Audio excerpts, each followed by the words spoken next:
Giving the attendees a chance to load up here. Okay, good evening, ladies and gentlemen. Welcome to the City of Gloucester Zoning Board of Appeals remote Zoom meeting of December 8th, 2022. This meeting will be recorded by video and audio in accordance with state open meeting laws, consistent with the governor's orders suspending certain provisions. This meeting will be conducted by remote participation. All votes will be taken by roll call vote during this and all future meetings. If you're calling in on a phone, you can press *9 to request to speak.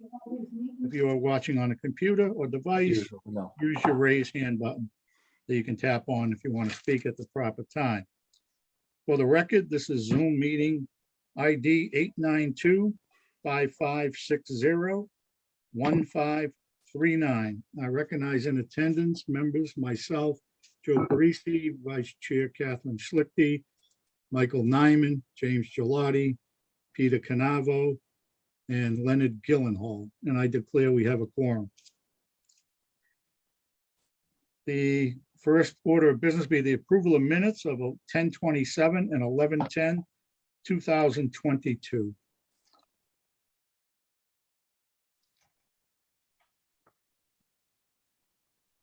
Any corrections or omissions? Do we have a motion? I'll make the motion, but I'm sorry to say I didn't read them, so I'll be voting present, but I move approval of the minutes for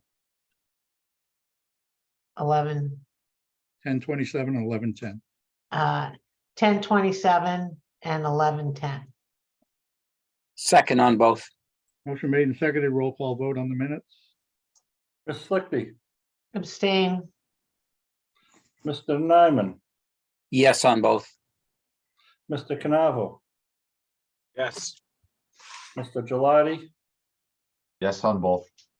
Mr. Gyllenhaal, Yes on both. and Mr. Parisi. Yes, minutes are approved. Before we get into any newer business, I wanted to take the opportunity to let you all know at our last meeting, we had taken the vote to allow myself to discuss with the city's attorney a settlement that had come up with one of the cases that had been appealed.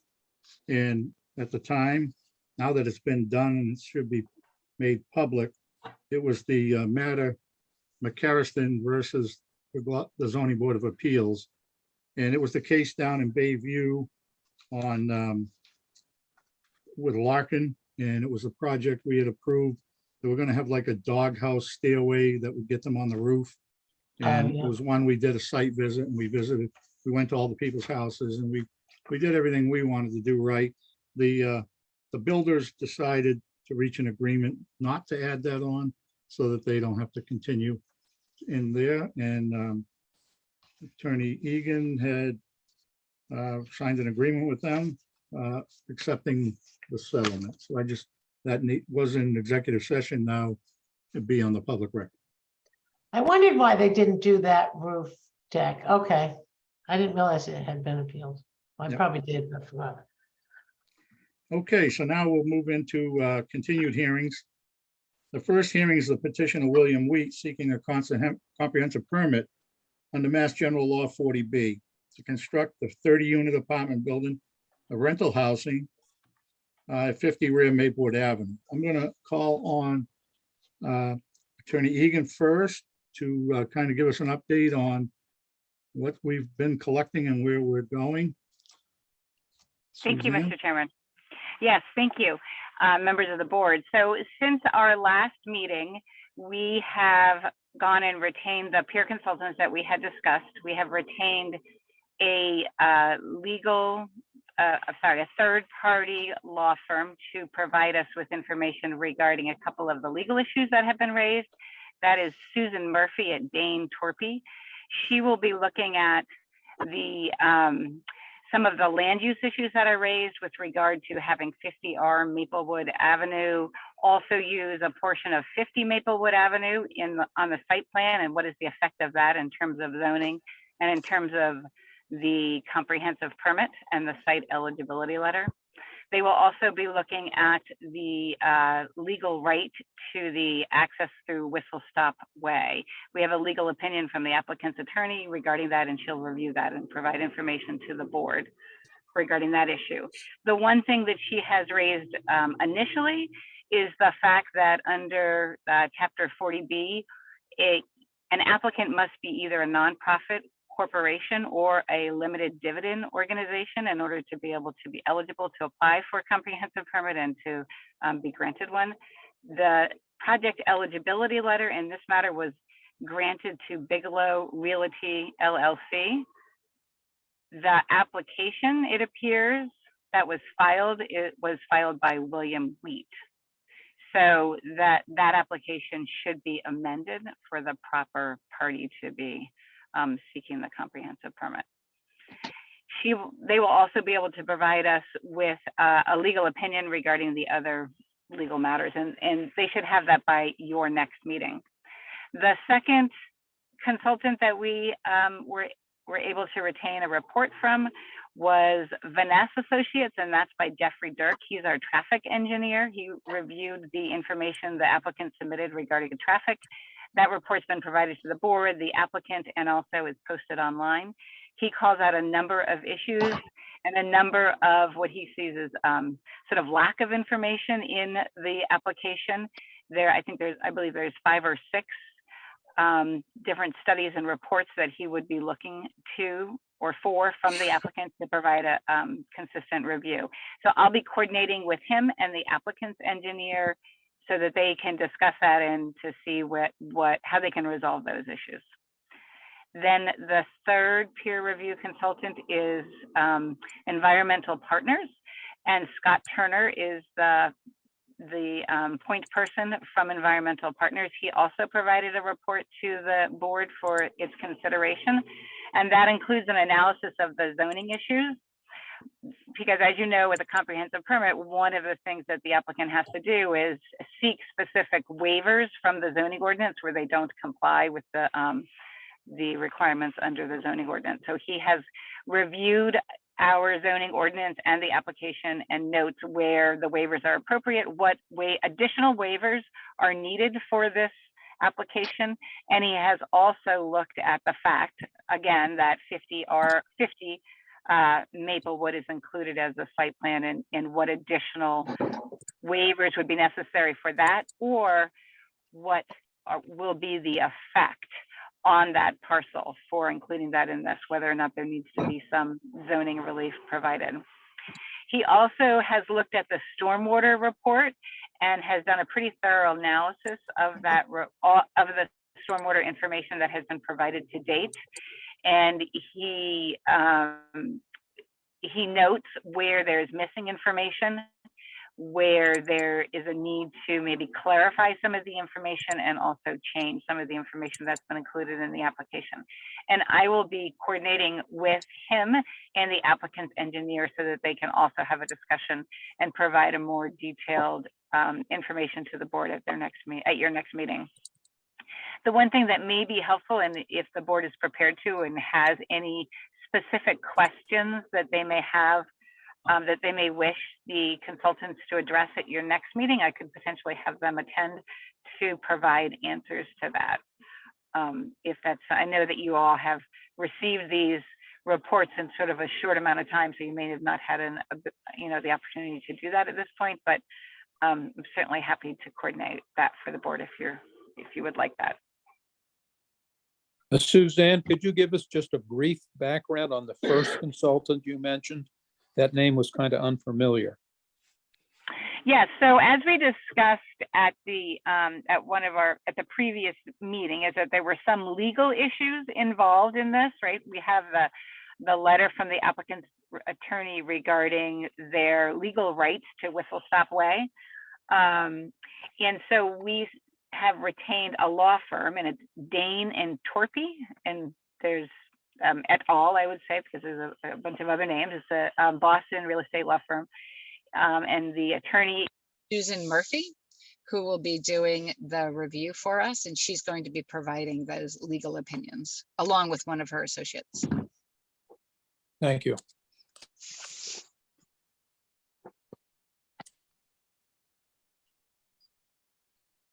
I think the peer review reports were they're pretty thorough and pretty clear about what additional information that they needed. So I myself don't have any questions, but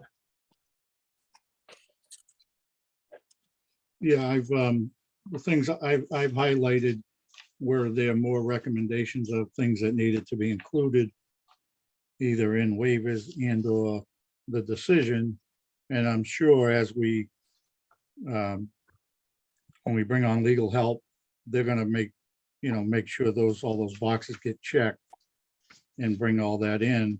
But yeah, I think we're at this point, we're still at hoping to get more, waiting for more information to come forward to us. What we've gotten so far has been good.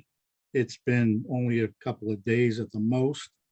And I just want to say for the record to the public, because I've had some people reach out, everything we see is posted on the city website. So there's nothing that reports that the board is getting that the public's not getting. And I just want to make sure everybody understands that. I've told you from day one, there will be complete transparency and we'll have full public participation on any hearing that I conduct. And I just wanted people to know that that's what's ongoing in it. But at this point, there's not a lot of time or need for any back and forth until we get the definitive recommendations. And then we are presented by the applicant of how they're addressing those before we'd actually move on to any deeper discussion, I would think.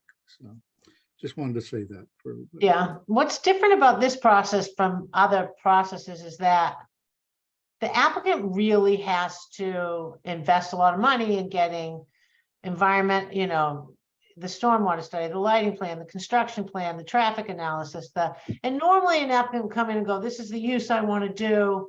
Here's a general, outline, but it's a pretty heavy lift up front for the applicant to get all this information. And I just say that to the public that there is a lot of information on the website provided by the applicant and the peer review reports that are up there. So you may want to take a look at those. And I'd encourage all the members to, take, when you get some time, December 25th or whatever, when you have a free moment to study these. You need about 3 hours to get through them. I have to read them at least twice. Yeah. I got a little lost in the stormwater report. That's Yeah. You and me both. So, anything else, Suzanne? Lost you. Second, yes, I'm sorry, I apologize for that. So Suzanne, will the attorney be attending these hearings with us, or did she just gonna come in on an as-needed basis, or is she just gonna submit reports? How does that work? So she'll come in, what I was envisioning is that I would attend the meetings and that she'll come in, provide reports. Okay. She does have a lot of experience with comprehensive permits. She's represented Hingham in their review of a comprehensive permit. And then so I think that to have both of us might be a bit of overkill.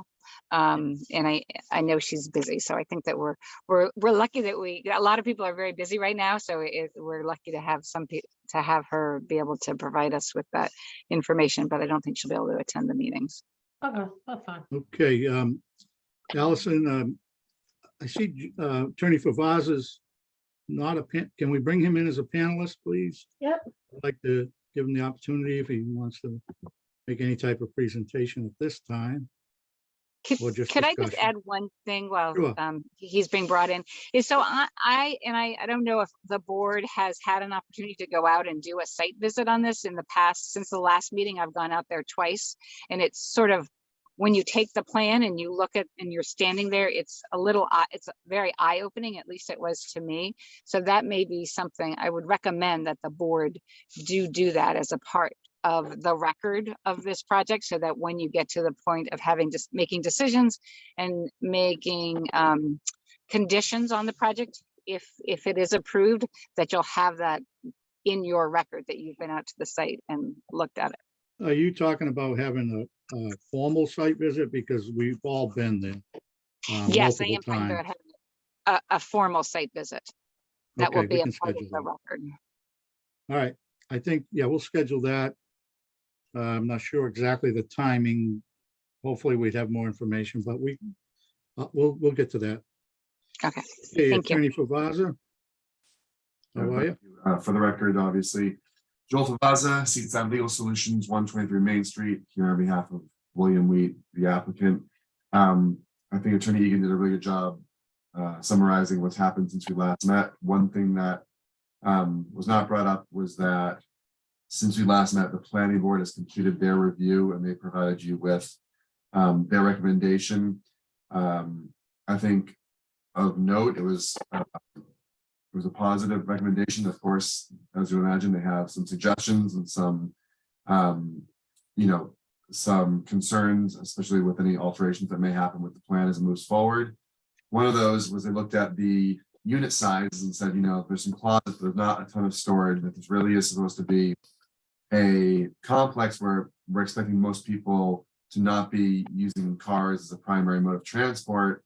There's not a whole lot of space to store bicycles. And so one of their requests was to look at some additional storage for bicycles and other, recreational type things that you wouldn't want to drag into a 450 square foot apartment. You'd rather leave it outside.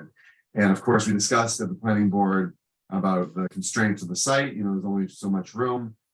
And one of the suggestions they put in their recommendation to you is to consider a lesser number of parking spaces to create a additional open space where, again, bike racks, storage sheds, community storage areas could be constructed. Again, the idea being that a lot of these units are most likely not to be occupied by people who own a car. And so that was, I thought, interesting feedback from the planning board. And I think overall, when we solve the legal technical issue of how the offsite improvements on the car wash site are being handled, the planning board, my representation to them was that if the car wash site remains separate, then to redo the parking lot will require site plan review, which means we go back to the planning board.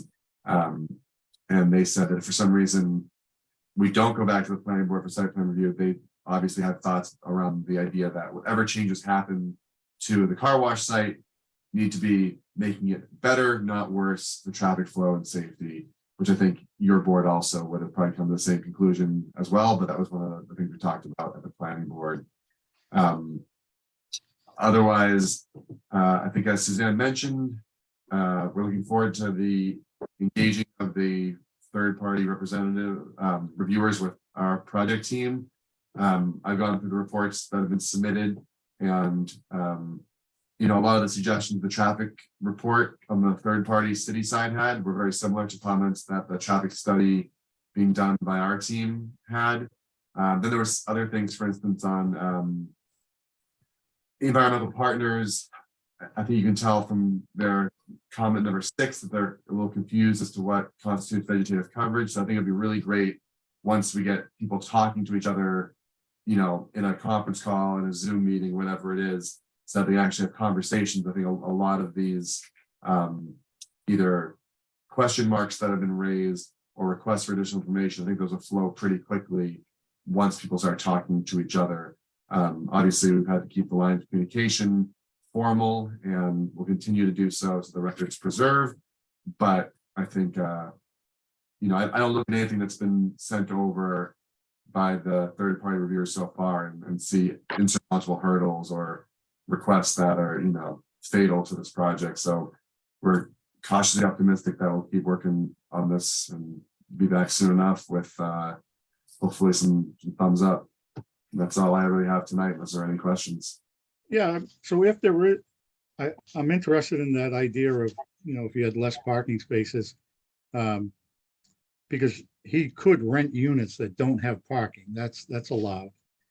They couldn't be the affordable units. That would be the only thing. You couldn't discriminate against the affordable unit and say, okay, those aren't going to have parking. We probably wouldn't go for that. But you certainly can rent other units and say there's no parking included. Yeah, or again, depending on the boards, you know, you would have to assign parking, say, hey, listen, hypothetically, there are 24 spaces. Yep. And if someone has a car and they can put it in a space, they put it in a space, and if they don't have a car, they don't take up a space. But if the board wants it to be assigned, Sure. we certainly assign parking as well. I don't think that really matters on the applicant's end. But we agreed with the planning board that the only real room to create more communal space, communal storage is at the sacrifice of parking spaces. The only other thing I'll point out, and it's again, this board's discretion, is a huge portion of this lot is eaten up in that fire truck turnaround, so that the city's largest fire truck can get all the way around 360 degrees and get back out. And that is, you know, I haven't spoken to Chief on this one, but I know from previous permitting exercises, that is one of his, you know, primary things. I want to get my truck in, turn it around and get it back out nose first. If this board felt that, you know, they thought backing a vehicle that size onto Whistle Stop was not the end of the world at the end of a, you know, an end of a visit, then there's a ton of room on the left-hand side of the site where that huge turnaround is that can be reduced to more of a hammerhead. And again, that can open up green space, open up recreation space, open up, you know, communal storage space. But this board would, I guess, you know, without hearing him directly in this one, would probably be going against the request of the fire chief and saying, hey, chief, sorry, your boys have to back this one out because we really don't want to take up that much room to turn the truck around. If the board wants to make sure he can turn the truck around, then that big turnaround needs to kind of stay as it's shown. And that's, you know, what we are comfortable with. We've designed it to comply with what we believe the chief's requests are going to be. But if this board decide to weigh the scale differently, you know, we don't have an issue with redesigning that portion of the lot to, again, create more green space, recreation space, or storage space. Great. How about the possibility of going higher and making the building shorter? Those edits, I think we talked a little briefly about this maybe a month ago. Those kind of edits to the design really start pushing this into a different project. The way the building is designed structurally starts changing. Now you're bringing in steel beams. You're probably triggering elevator requirements. And again, given the geology of that site, you're now having a heavier building on a smaller footprint, and it may be more difficult to make sure that we're able to either, you know, put piles or footings down to hold it. So it's really the spread out nature of this building is somewhat intentional. You know, for the most part, it needs to stay relatively as configured. There's a possibility of adding, like, you know, one more floor and shrinking, but again, there are other, frankly, easier adjustments to be made to this plan. We prefer to explore those avenues first before this building, which has otherwise been engineered to make sense in that site, starts getting edited again. Great, thank you. So yeah, just to mention in the reports that we did get that are out online, we've received the recommendation from the planning board.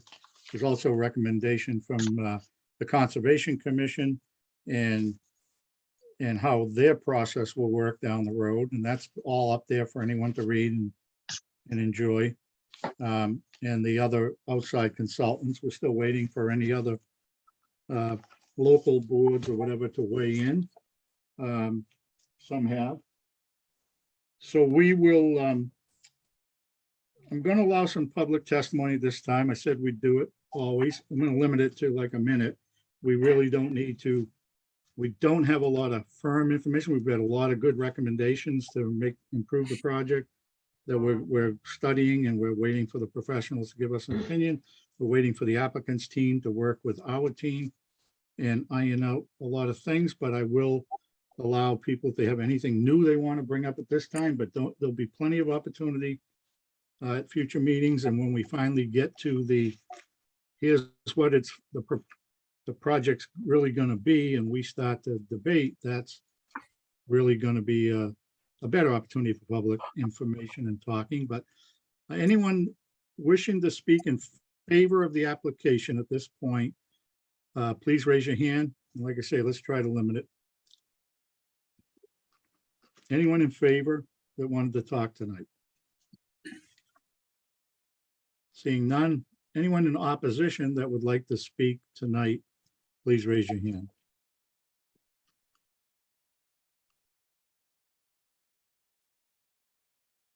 Ms. Wertz,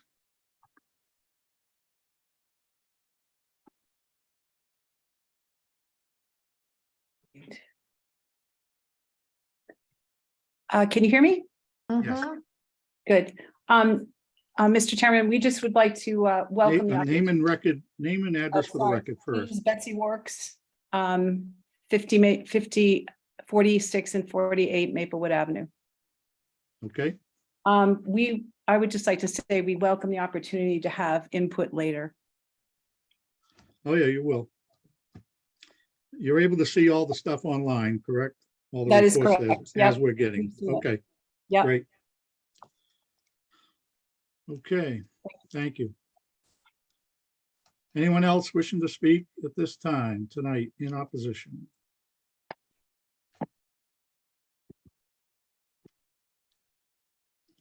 Okay, seeing none, we'll continue the public hearing to January 12th. If I could have a motion to do that. I'll make that motion. I move that we continue the petition of William Wee of 50 Rear Maplewood Avenue to our January 12th meeting. Second, Motion made and seconded to continue. Roll call vote.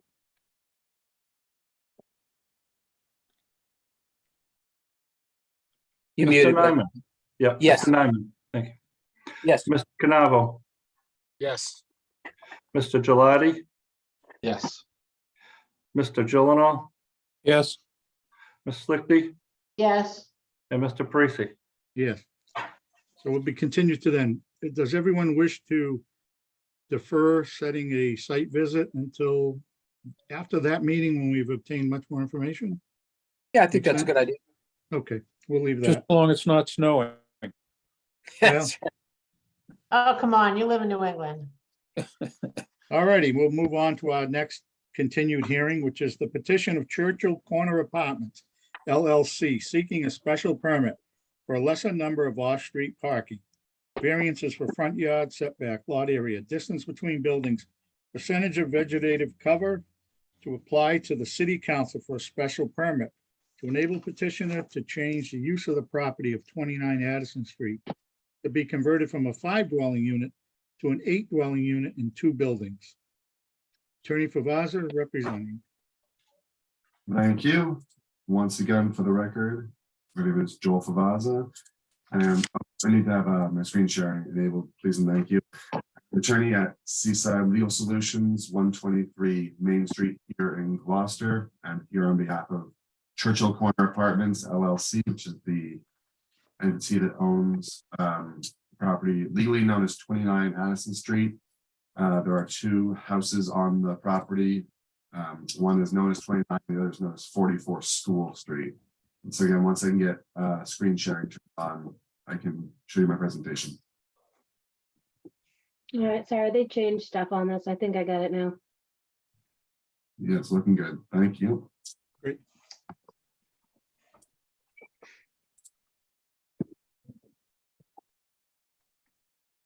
Okay. So again, this is 29 Addison Street. You'll hear me refer to 29 Addison and 44 School Street. There's only one legal address. This is only one property. However, the 2 houses, as far as the post office is concerned, the way the tenants respond to the buildings are 29 Addison and 44 School Street. 29 Addison is the gray building you see in the forefront of this picture. It has 5 units in it. And then 44 School Street is the yellow building in the background. That's a story taller. So proposed work, the only actual work being proposed at this point is inside what we call 44 School Street. And that is to add 1 dwelling unit to an existing 2-family building. Right now, there are only 2 units in this 3.5-story building. We're looking to convert the existing 3rd floor and the attic into a 3rd dwelling unit. So this would have 3 in total inside of this building, and this would be the physical addition of a unit on the property. However, over at 29, we're looking to retroactively permit 2 existing units in the 5-family building. When my client purchased this property, I was not involved in the transaction, and he was provided a zoning certificate that was signed by an attorney that said the 5 units in this building are good to go and are properly permitted and not to be worried about it. And so we went ahead, he closed in the building, began performing some pretty extensive renovations, and doing so, the building department, said, hey, hold on a second, you're showing 5 units, our records show 3. So we actually tried to do some historical research and figure out how long those 5 units have been there. We talked to the family that owned it previously, they've been there quote unquote forever, but we couldn't find sufficient, phone book records or voting records to really show exactly when, the 4th and 5th mailbox got added to the front of that building, right? So we're gonna go back and just try and get the permits for the existing apartments that are beyond what the unit count is on paper. By way of background, we are in the R5 high density residential district. Because this is a looking for 10,000 square feet of area, this is only 5,000 square feet. We have front yard setback, left side setback, right side yard setback, penetrations. We have less than the required distance between the buildings. We have less than the required off-street parking. This is very close to the Railroad Avenue Shaw's and the train station. And then, of course, when you walk the other way, you land at the fire station and then downtown. So normally, any modification at the exterior, which is not happening, would just be a special permit because these buildings have been here forever. As you can see, this is actually an atlas from 1899, and we found records going back to 1850 for the 2 of these buildings. These buildings have sat in their configuration, in their shape for 175 years roughly. However, because we are technically changing the use and not the unit count is changing, we kind of wipe out any of that pre-existing non-conforming protection. And so we have to treat these from a dimensional requirement standpoint and a request for variances like we were building them now. It's a weird kind of fiction. This board sees this a lot. A lot of people going to the city council for a multifamily permit stop here and ask for a litany of variances. And in this case, it's a litany of variances to allow 2 buildings that have been this shape and this size and this location for almost 2 centuries to continue to remain in their current orientation. Again, there would be a net add of 1 unit in reality and a net add of 3 units as far as legality. So here's all the relief requested. We broke down the dimensional setbacks for both buildings. Again, when we talk about 29 Addison, we're talking about the gray 5 family. When we talk about 44 School, we're talking about the yellow 2 family that we're trying to make into a 3 family. And we also need parking variances. Again, there's 2 parking spaces right now. Technically 8 spaces be required. So we need relief for 6 spaces. And also we would need relief from the more technical aspects of the parking ordinance. As you might remember, when you get into this size of a parking requirement, there's drive aisle widths, some striping or shielding, screening requirements, all that sort of stuff. The driveway on site, if you've gone to see it, is just a normal residential 2-car driveway. And so even though there are 2 9x18 spaces that quote unquote comply for size, they're not, again, technically properly screened, properly striped, et cetera, but it's just, again, letting the thing that is there stay there how it is. This, again, is the full chart. It was a big one.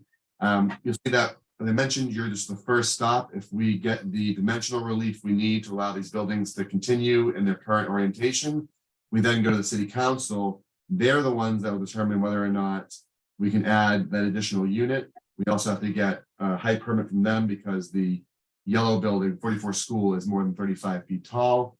And there's also a lot area and open space reduction that, for whatever reason, is in the city council's jurisdiction, not yours. So this is the first step in a 2-step process. And all you're doing tonight, if we're so lucky, is again, granting the relief for the buildings to remain as they are, the site to remain as it is. Per usual, I have all the plans loaded up. And if you ever need to look at these, we can go back. I have the floor plans for 29 Addison. Again, there's nothing in red here because these units are staying the same. This is 44 school. So this is floor one, no change to floor one. On floor two, there's this additional bedroom. A bathroom's been added, or actually, I think the bathroom's been reworked. There's new entrance to the kitchen instead of through a hallway. On the third floor, you see a relocated bathroom door and a kitchen being added. And then up on the top level is where another full bath and 2 bedrooms are being added. So this is the bulk of the work is renovating, and adding this kitchen and bathroom on the 3rd floor and turning the attic into 2 bedrooms. Again, here's a site view we saw from overhead. Here are a few pictures.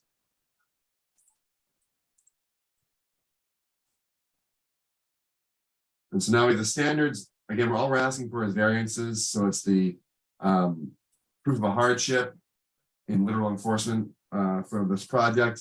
And whether this hardship relates to the soil shape or topography of the structure or land in question, whether or not relief would harm the public good or nullify the intent of the ordinance. I think the analysis, pretty much all the requests follows the same. So literal enforcement is a huge hardship because as far as this lot's configured, you'd have to knock both these buildings down and you could by right for the 2-family and with permission, I think of this board, get a 3-family on there. Does this relate to the soil shape of the lot? Well, yeah, it relates to, again, the arrangement of the lot in question, which again dates back to the 1800s. And well, if we grant this relief on the harm and public good or nullifying the intent of the GZO. And so again, this is all part of a renovation project. The 5-family's been pretty much renovated completely. You can notice in the exterior pictures, but the 5-family looks nicer than the 2 to 3-family does.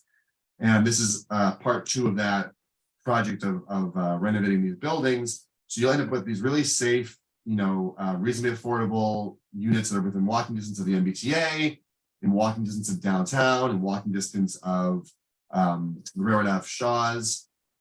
One of the other things that this is going to trigger is sprinkler protection. So this 3-family building, this 2-family building we're trying to turn into a 3-family would also be receiving a sprinkler system in all 3 units. So again, here's the recap. We're trying to add 1 dwelling unit to that tall building in the rear of that photo. We're trying to retroactively permit 2 apartments that already exist in the gray building. The dimensions of the buildings aren't changing. They're staying exactly how they look on the outside, except again, the yellow building will look nicer when it's done. And this is your full chart of relief. If we were fortunate to receive it, this would be what your motion would look like as far as the dimensional variances we need and the parking variances we need. And hopefully someone can jot that down if someone's so kind as to make a motion. And I just want to thank you, of course, as usual, and I'll turn it over to the board for any questions they might have. Any questions of the presentation so far?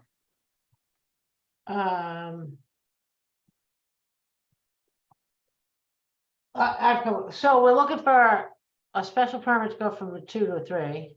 Variances. No, that's a city council. We're just No. doing variances for dimensional requirement. Right, That's all so that if comes I under may, us. Mr. Chairman. Yep. I'm not sure when Attorney Favazza took on to this case, but I would like to correct a couple of comments that he did make. This property originally only had 5 units total on it. According to our records, there was a 2-family and a 3-family. That's where the 5 official units came from. This isn't a case of these units existed at one time and now we're trying to permit them.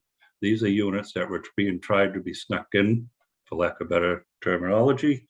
And it was caught by our office that they were trying to add in these apartments illegally. We actually caught them doing the work and we had to go stop them. Then they submitted plans. And then when we went back to our records and found we did issue a permit, then we checked our records, we found that what they had asked for, calling one a 5-unit and one a 3-unit, our records verified that they were a 2 and a 3-unit building. So I just want to make sure the board's aware. This isn't the standard typical one that we do see a lot of times when the people come in and we just don't have the records to verify the use. This one we did have. How long records has to those verify. 2 other units been in the 5-unit building? I'm not sure how long they existed, but we do have how long they actually existed. I don't think they ever really existed. I think they were trying to create the units as they were now to make it into 5. I think it originally, our records clearly show it was a 3-family. The 5 So- families looking to go to was a 3, and the 3 families looking to go for was illegally a 2. If you go to 8, So- does it trigger the affordable, our inclusionary zoning? Yes, our inclusionary zoning starts at 6, and this project would be included in it because the total number of units will go to 8, and that will make, that'll require inclusionary housing. Just 1 unit to be affordable? I believe so. Could Mr. Favazza talk a little about the 4th floor apartment? Fire escapes, safety? Is the building capable of being strong enough to maintain that? You mean a 44 School Street where they're adding the, They're going up into the Fire- attic. I think it makes it Okay. a 4-story building, but there was Well, no it already provision. is, but, I mean, it is what it is. Many people have their attic, bedrooms in the attic level. Those houses are built with a huge roof on them. You know, Right. I can't believe, I've been in that house when the Morongs lived there. I thought it was multifamily back then. It might have all been people that were related, but Yeah, It was- that, I can only tell you what we had on our records, and we were clear of it. To Mr. Gyllenhaal's answer is, it's true, this house, this property will be looked at as 4 stories, and that's why as a 3-family building, it will be required to be sprinkled because it does go to 4 floors. Thank you. Can I Joel, ask do a you know question? how long that building has been a 5-unit? Those No, other, I do not. Honestly, I can't tell you how long it has been. I'm asking. We for assume they were almost doing it now, but I five. can't, we assume that they're converting it now, but we can't assure that's true. We just know the records, our records show it was only permitted as a 3. So the assessor's records, my client purchased this in 2018. Again, not using my office, another attorney provided a zoning certificate dated August 1st, 2018, and they pulled the assessor's records. And the assessor's records had a 2-family dwelling built in 1850 and a 5-family dwelling built in 1850. So although the building department only had 29 Addison as a 3-family, the assessors have been assessing it as a 5-unit prior to my client purchasing the property. I'm digging. When did they start assessing it as a 5-unit? Um, Or the assessor's record show it as a 5? Yeah, I'm digging through it right now to see if I can figure out how far it goes back. And certainly prior to my client purchasing the property. And again, this is not a situation where he, knew that these were unpermitted units. He again sought the advice of an attorney, received a certification saying that the 5 units were allowed to continue. And all I have in my record right now are the more recent assessments, like the 2017 assessments that show it at 5 units. Probably says 4 to 8. all right, let's. not- Either, I don't know how far back it goes, but certainly prior, this is not my client trying to correct his own sneaking in of 2 extra. At some point, 2 units were put in. He purchased it in good faith that these were permanent units. And then during renovation was told that was not correct. Okay, let's take some public testimony. Is there anyone in the audience wishing to speak in favor of the application? Please raise your hand. Anyone in favor?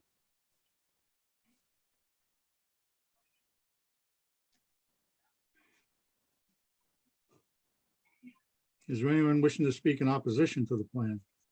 Please raise your hand. Any opposition?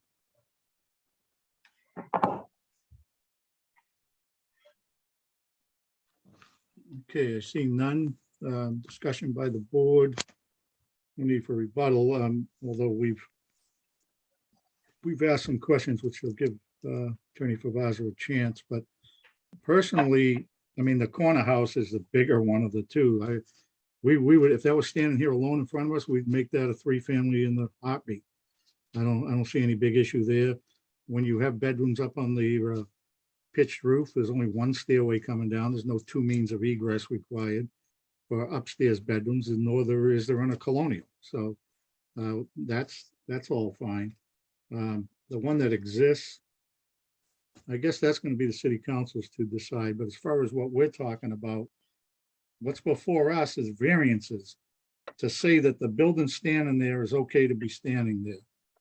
And the hardship that was detailed, not only of tearing it down and rebuilding, I don't even know you could rebuild anything. It's below You could 5,000 build. square foot. So that's a real hardship. And that's just what I thought so far, but anybody else? Go ahead. I'll tell you, my only concern about it is the adding one more unit when you only have 2 parking spaces. I mean, parking's tight down there anyway. I know, sometimes I park at Shaw's to go to the beauty bar across the street, because it's tough parking down there. So that is my only hesitation in adding yet one more unit that doesn't currently exist in the attic. I mean, we do this a lot. Buildings exist as multifamilies. They were illegally built. We're really not in a position where we should necessarily be ripping out units. I mean, it's one thing if someone builds and they get a notice from the building inspector to stop building. It's another thing if someone goes to do refinancing or renovations and discovers they have an illegal building. That's my only concern, is adding yet one more unit when there's only 2 parking spaces. So. So I share the same concern. Well, see, there wasn't any opposition. I would share the same concern. Nobody came out and spoke against it. I thought if there was any opposition, that would have swayed me not to go in favor of that. I mean, it is downtown. It is just zone 5. I mean, it's pretty tight everywhere you're gonna go regardless. I mean, if you. I think the opposition would have changed my mind on it personally, but there was not. So I'm a little confused. I'm sorry, go ahead. Well, I was gonna say, when you grow up in Ward 5, the old Ward 5, with all those houses, whether you're on Addison Street or School Street or Prospect, nobody had any parking. There are 2, 3, Ward 3. 4 family units. You went, you parked down the high school and hiked it when there was a snowstorm, when they told you you had to get off the street, but everybody kind of parked on the street other than that. And not many people ever had a driveway. That was kind of a luxury. If you had a garage, man, you were like a king down there in that city, but in that part of the world. So I don't know. But I'm we're not more sure. of a car culture now. I mean, there are more cars. Everybody has cars. The kids have cars. So I'm just confused though, Bill. So we treat, even though it's in 2 separate buildings, you don't permit one to be a 3-family and one to be a 5-family. We just permit it as an 8-family and 2 buildings. Yes, because they're on the same lot, they're 2 principal buildings on the same lot. We look at the total number of units that are on that property. So yes, we're looking at the 2 buildings, adding them up and saying there's 8 units on the property. But you couldn't do that now. Yes, you could do that now. Well, you could go Technically, you could do that now, yes. for the city Really? council. Is The there any? section- Is I'm there any sorry. thought, like how you, I'm sorry, Mr. Sanborn, go ahead.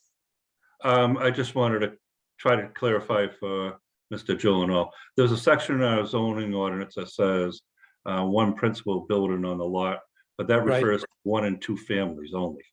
So once you get above 1 and 2 families, then you're into multifamily, so you can have more than 1 principal building on a lot. Okay, thank you. We were just discussing how the 40B across the way would get designated parking. Is that something we should even consider entertaining if it's something like this? Or does that not even make sense? No, there's really not a lot of parking, so I'm Right. sure. I don't know how they Right, they're work allowed that to out. park on the That's public. not Yeah, they're our- allowed to. Right, I didn't think it was, right. Yeah, not Irish. Ah. Okay. Do we want, we've asked a lot of questions and maybe we should give Attorney Favazza a rebuttal Yeah. to us. Yeah.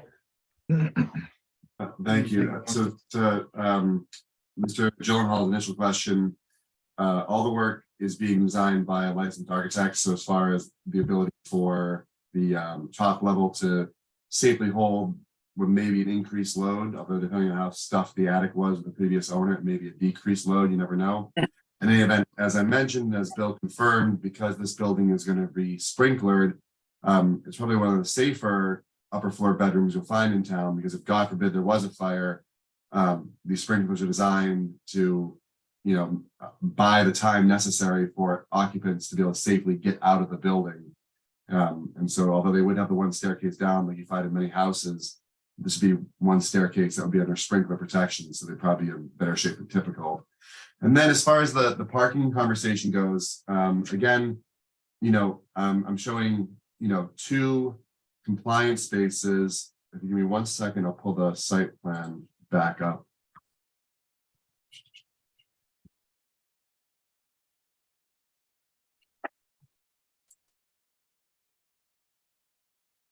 So here, you know, here are the 2 compliance spaces showing a 9 by 18 area, but the driveway goes all the way back to this set of stairs. And so you can easily see where in a snow emergency, if 4 tenants had a car, you probably stuff 4 cars there, and depending on how big or small the cars are, potentially more.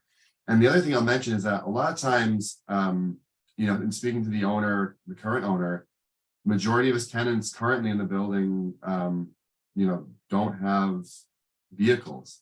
And, you know, anecdotally, I certainly, you know, my wife has a 4-family over on Prospect Street. We've owned it for 8 years, and not one tenant in all 8 years in any of the 4 units has ever owned a car.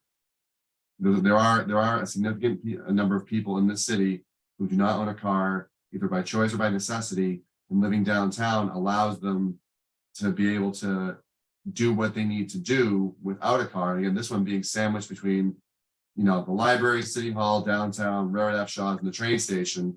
There's a real good argument that, you know, this would be a good place to give up your car if you were kind of at that point in your life, or again, either lifestyle wise, financially, or otherwise. So I don't think that you're going to see these 8 units creating, you know, a presence of 16 or 24 cars, 2 to 3 cars per unit. You'll probably see less than 8 cars total being generated by this building, and potentially so few that the space in that smaller driveway is actually more than adequate to pull everybody off the street during a snow emergency anyway. No, I mean, I would agree with that. I live downtown. I don't have parking with my building. My husband and I share a car. So, you know, I do understand a lot of people don't have cars, but you're looking for 6 relief for space. I mean, I personally would vote for 7 units and 7 off-street parking spaces, a waiver for 7. It is getting harder and harder to park downtown. Well, the only thing I like about this, Catherine, is this will qualify 1 unit to be affordable, correct? It would still. If it goes, say, 6 triggers it though, so even if we just permit what's there, it's gonna trigger an affordable unit, right? Am I correct? if it was 6, does the AMI change versus 8? No, it's still 80% is all they have to hit, right? No, it doesn't change the AMI. I mean, it doesn't change the number of units. affordable is running at 80% of the area median income, and people who make Right. 80. It's hard to explain, but yeah, it doesn't No. change. I remember the discussion about doing 60% AMI for that 10% rate of the amount of units, you know, so I don't know if any of that would take effect, or I'm just trying to weigh out all the variables here and what the pros would be versus the cons. If they're gonna make one affordable, could they make it more 60% AMI versus 80% AMI? That's a question for the applicant. We can't ask them, we can't force them to do that. That would be really. No, I know. But also, I think a lot of the stuff is going to be city council purview. Okay. you The know, parking is our purview. yeah. to We're grant just the here for the variance, No variances. question. Right. Jackie, Yes, if the board so choose to, and the applicant agreed to, they could add another low to moderate income unit in there. That could be a condition of the parking. If I may, Attorney Favaza, is your client planning on renting these, or are these going to be sold as condos? My client owns several rental buildings. These would be apartments for rent. Thank you. Attorney Favaza, could you go over what's on the fourth floor again? Sure thing. I'll pull the plan up if that helps.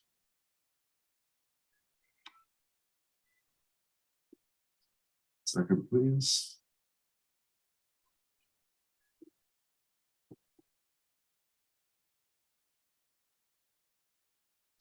Okay, this is the third floor.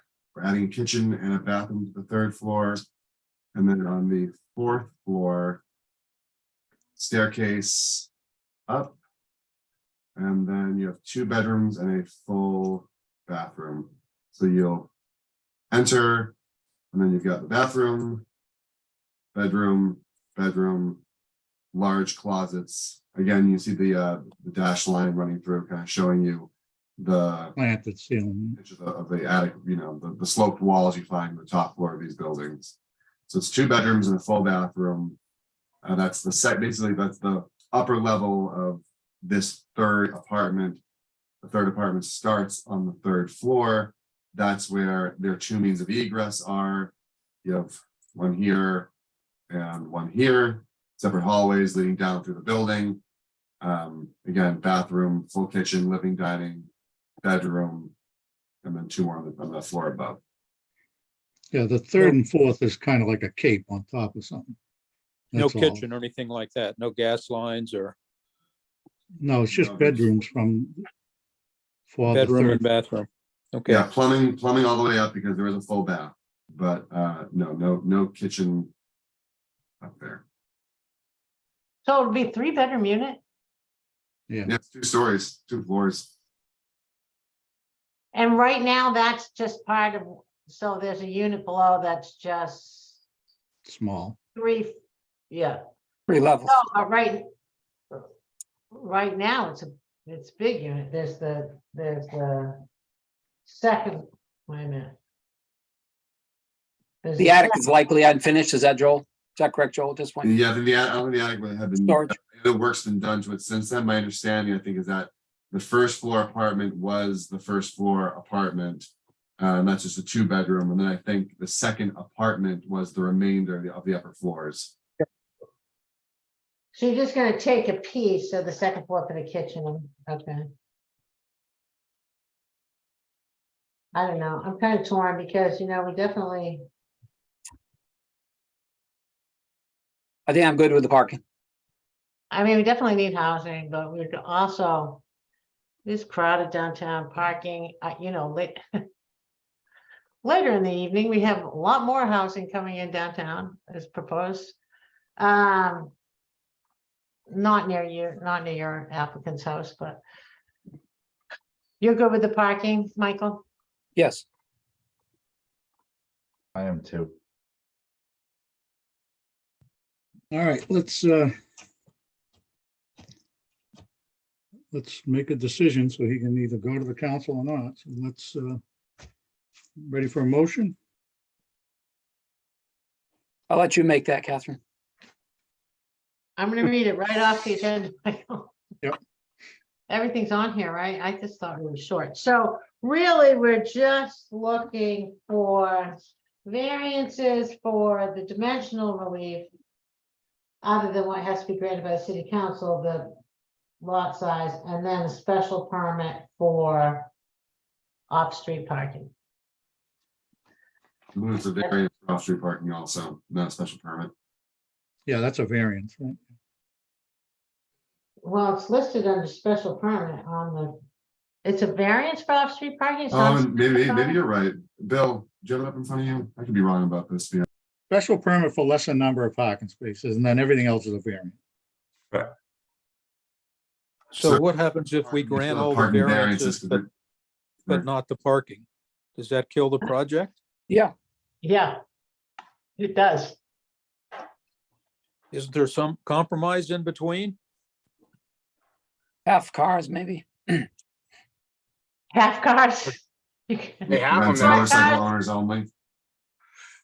I mean, you know, it is right near the train station. I do know a lot of us who live downtown, people don't have cars, or they have one car for their family, or they, you know, we make accommodations for the lack of parking. I mean, I myself live in a building that doesn't have parking, so it's a little kind of like, well, how can I blame other people for wanting to do the same thing? All right, I'll make the motion. On the petition of Churchill Corners Apartment LLC seeking a special permit for a lesser number of off-street parking. Variances for front yard setback, lot area, distance between buildings, and percentage of vegetated cover to enable the applicant to apply to the city council for a special permit to enable the petitioner to change the use of the property at 29 Addison / 44 School Street to be converted from a 5 dwelling unit to an 8 dwelling unit in 2 buildings. And I move, you know, I think the variances for the dimensional relief, there is a hardship. These are old buildings, they're downtown, the applicant can't possibly comply with it. There's no exterior changes to these buildings. There's really not, you know, effectively for people in the neighborhood going to be much change from what's existing there. So I think the applicant's demonstrated a hardship. I think the special permit for the relief, the applicant has made his case for the special permit for the parking. I move approval for both the special permit and the variances requested. May I interrupt for a minute, please? Sorry. Yeah. Yes. I'm looking at this and thinking this, I think it also needs a special permit to alter, expand a non-conforming use. He's not doing I thought there were no it. changes. Huh? He is He's changing not- the use. He's to expand the building for the property. For the non-conformity, because the buildings are non-conforming. And when he's changing them, they don't comply. But isn't the thank you. change of use, isn't the change of use covered by the special permit from the city council? No, that's all, the only thing that's covered for is the use of the property. But if he's, I'll gladly weigh in, Joe, but I'm thinking that it's a So non-conforming the structure. So you're pre-existing expanding. non-conforming, a pre-existing non-conforming, you have two sides to that, right? You have the dimensional side, what the building, you know, is, and the use, what you're doing with it. In this case, we're taking care of the dimensional side with this pile of variances, and we're taking care of the use side of the city council. So there is no pre-existing non-conformity. Everything at the end of this process will be there by variance and by use permit from the city council. It'll actually be a fully permitted use via zoning relief from these two authorities. There will be no need for a protection as a pre-existing. We're wiping it out by moving down the use line on. Okay, all right. Yep, I got you. Very good. Thank you. Just wanted to make sure we do it right? We don't want to be back. Thank you. Motion made, Yeah, so I would second the motion for the variances, all the variances, and for the special permit for off-street parking. roll call vote. Mr. Canavo, Yes. Mr. Gelati, Yes. Ms. Slickty, Yes. Mr. Nyman, Yes, and Mr. Parisi. I also vote yes. Brett, our decision's favorable. I know going to the council last time, they wanted you to have that decision, so if we get it sooner, try to push getting it signed and out back to you. That's no problem. I appreciate it. Thank you. Thank you. good luck. Okay, new applicants tonight, and I believe James is recusing on this first one. So Len, you'll be voting. The Okay, petitioner Karen Herman seeking a special permit to alter a non-conforming structure and for height exception for an accessory dwelling unit. Variances for front and side yard setback to enable petitioner to add an exterior deck and stairs to existing building and change use of the building to an accessory dwelling at 246 Concord Street. I believe Ms. Herman is representing herself.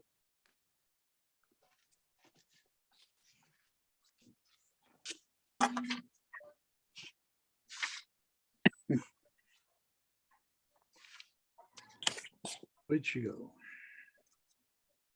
Oh, there you are. Can we get your name and address for the record? Karen Herman, 246 Concord Street in Gloucester. Thank you. Go ahead. You want me to go ahead? Yep, tell us what you're gonna do, what you're trying to do. So I have a garage across the other side of my yard, which is has a finished upstairs, and I am trying to find a living space for my daughter and her husband. They've been trying to buy a house for 2 years around here, and they keep losing every offer that they put in. So I'd like to let my daughter live up there, and so my understanding is that I'm already okay to do that. I just need a second set of stairs, a second egress coming out. So I have provided you with the pictures of the second set of stairs. The side of the building to the property line of the neighbor, I measured is 12 feet. I put that on the drawing that I provided. So I would need to go out another 4.5 feet to have the, like, it's like a landing, a little landing with the stairs going down. So this accessory dwelling unit is this barn. What's on the first floor of the barn? It's just a Just garage. parking, garage. That's garage. Now, we permitted this once before, you were before us. I can't remember how, it wasn't that long ago. No, actually, a couple of years ago, before the accessory dwelling Right, allowance came through, right? and we have permitted you to have, like, what, a bathroom upstairs, I forget. Yes, exactly. And now things have changed, and then my daughter got married, and they're looking, you know, they'd like to live around here. So the building's really there. You gotta add a second means of egress and all that, I guess. Yeah. Mr. Sanborn, this meets all the square footage and percentage requirements? Was that reviewed? Hey, Bill, just a second. Joe, we can't see you, just so you know that. We Me? lost you visually. Yes, you. That's weird. Must have hit a button. There you go. Okay. There you go. Yes, Mr. Chairman, it does meet the requirements for an accessory dwelling unit. I believe it needed, because it's changing the use, it doesn't meet the setback requirements. That's why we're looking for, plus she's adding on that stairway. So that's why we're looking for the zoning relief for it. But it does meet the requirements. The height is only 23 feet. I think she can go 24. So it meets all the other requirements in order to turn that into an accessory dwelling unit. So Bill, if it met all the setback requirements for a primary dwelling, then she could go high. Then the height wouldn't be a problem. It's because she's on the side yard. I'm not that good with the accessory dwelling unit at the moment, but I believe there's a limit for accessory dwelling unit 24. be 24 feet. I Oh, think okay. it's That's 20. specific to it. I thought it was 24, and please check me if I'm wrong. No, you're right. Well, then why are we asking for a height exception for accessory dwelling? I thought it was 20 and she's going to 24. Maybe 23. she's going to 23. The It may be building's 20. already 23. The building's 23 feet high, Right. and the first floor is 10 feet high. The deck would be coming off the 10 feet. I'm confused too. ADU.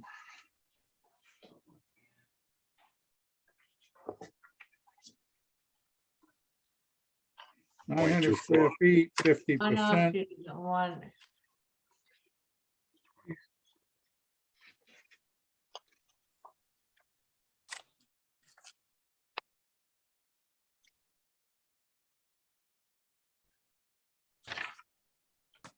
Twenty feet if the structure meets the normal accessory building setbacks, or 24 feet if it meets the normal principal dwelling setback. That's why, Those are okay. greater setbacks. So that's why we're going for the height, because Yeah, it's above an accessory building.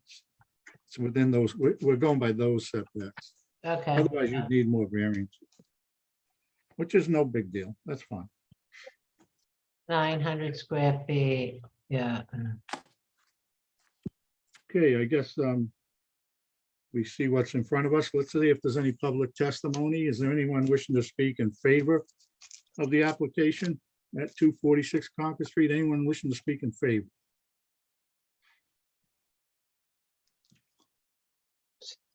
I have a question. Anyone wishing to speak in opposition to the proposal? 246 Concord. Anyone in opposition? Please raise your hand.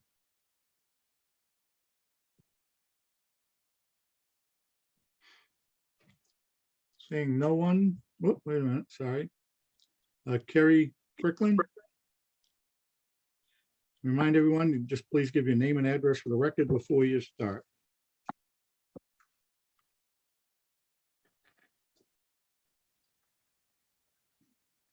Can you hear me? Yes, I'm not speaking in opposition. My name's Carrie Frickland. I live at 250 and 240 Concord Street. And I just wanted to know that any building in a setback doesn't affect my setback or anything at all, right? no effect at all. No, yeah, your property's separate, yeah. Right, okay. That's all I wanted to know. No opposition. Great, thank you. I have a question, Bill. Why? So there's a driveway in front of the accessory dwelling unit and there's a driveway to the house. Yep. Why are we looking for a lesser number of off-street parking spaces? Right, what's the zoning district? I'm sorry, I don't know. 40. R40, Geez, wow, that's right. some huge requirements out there. Where are you reading? Where do you reading see off? that we're asking for? No, it's not. You're I'm reading the just other one, reading- I think. I'm just reading it off the agenda. No, not the agenda I'm looking at. Oh, I'm sorry, I'm looking at the next accessory dwelling unit on 29 Dennison Street, All sorry, right, yeah. all right, pay attention. This meeting's hard enough for Catherine. But it's good, Catherine, it's good. It wasn't making any sense to you. That's good. That's good. All righty, so we've had public testimony. I'll close the public hearing portion. Any discussion by the board? Are we ready for a motion? I assume I'm they'll ready. fix up the outside. I mean, it doesn't look in very good shape when you drive by. I'm It's gonna paint eclectic. it. I'm gonna paint it. It might need more than paint, but that's No, it doesn't. outside our purview. I think No. it's great that you'll have your kids living near you, and you're right. It's really hard for young people to buy something here. Yeah. Yeah, But- I've already had the front doors worked on because, you know, they had a little bit of, they just sagged over the years. It's been there a while. So I had the doors worked on. I just had the roof replaced. Next, I'm going to paint the front. Will they help you? Yeah, Good. hopefully. Okay, I think it's a good project. can we have a motion? The petition of Karen Herman seeking special permit to alter a non-conforming structure. And that's the stairs you have to add for egress and for height exception for an accessory dwelling unit because it already has an existing height. So 2 special permits, variances for front and side yard setbacks to enable petitioner to add an exterior deck and stairs to an existing building and change the use of that building to an accessory dwelling. I would move approval of all the relief requested. I think this accessory dwelling unit ordinance has been a great boon for people like Karen who have a building on their property that they can house people in. I mean, your kids are there now, you could probably use it for rental income in the future. I think there's plenty of parking. It's not gonna, I think it meets requirements for all the relief requested, and I would move approval for all of it. I agree. Second. Motion made and seconded, roll call vote. Mr. Gyllenhaal, Yes. Ms. On Slickby, all requests. Yes for the special permit, yes for the variances. Mr. Nyman, Yes, for all relief requested. Mr. Canavo, Yes. Mr. Parisi. I also vote yes. You've heard our decision's favorable. We will be drafting writing a decision for you. Mr. Sanborn, if you'd stamp and sign those plans on my behalf, and I will write the decision. Thank you, Joe. You're all set. Good luck. Wait till you get a packet from us. Thank you. Good luck, Karen. Thank you so much.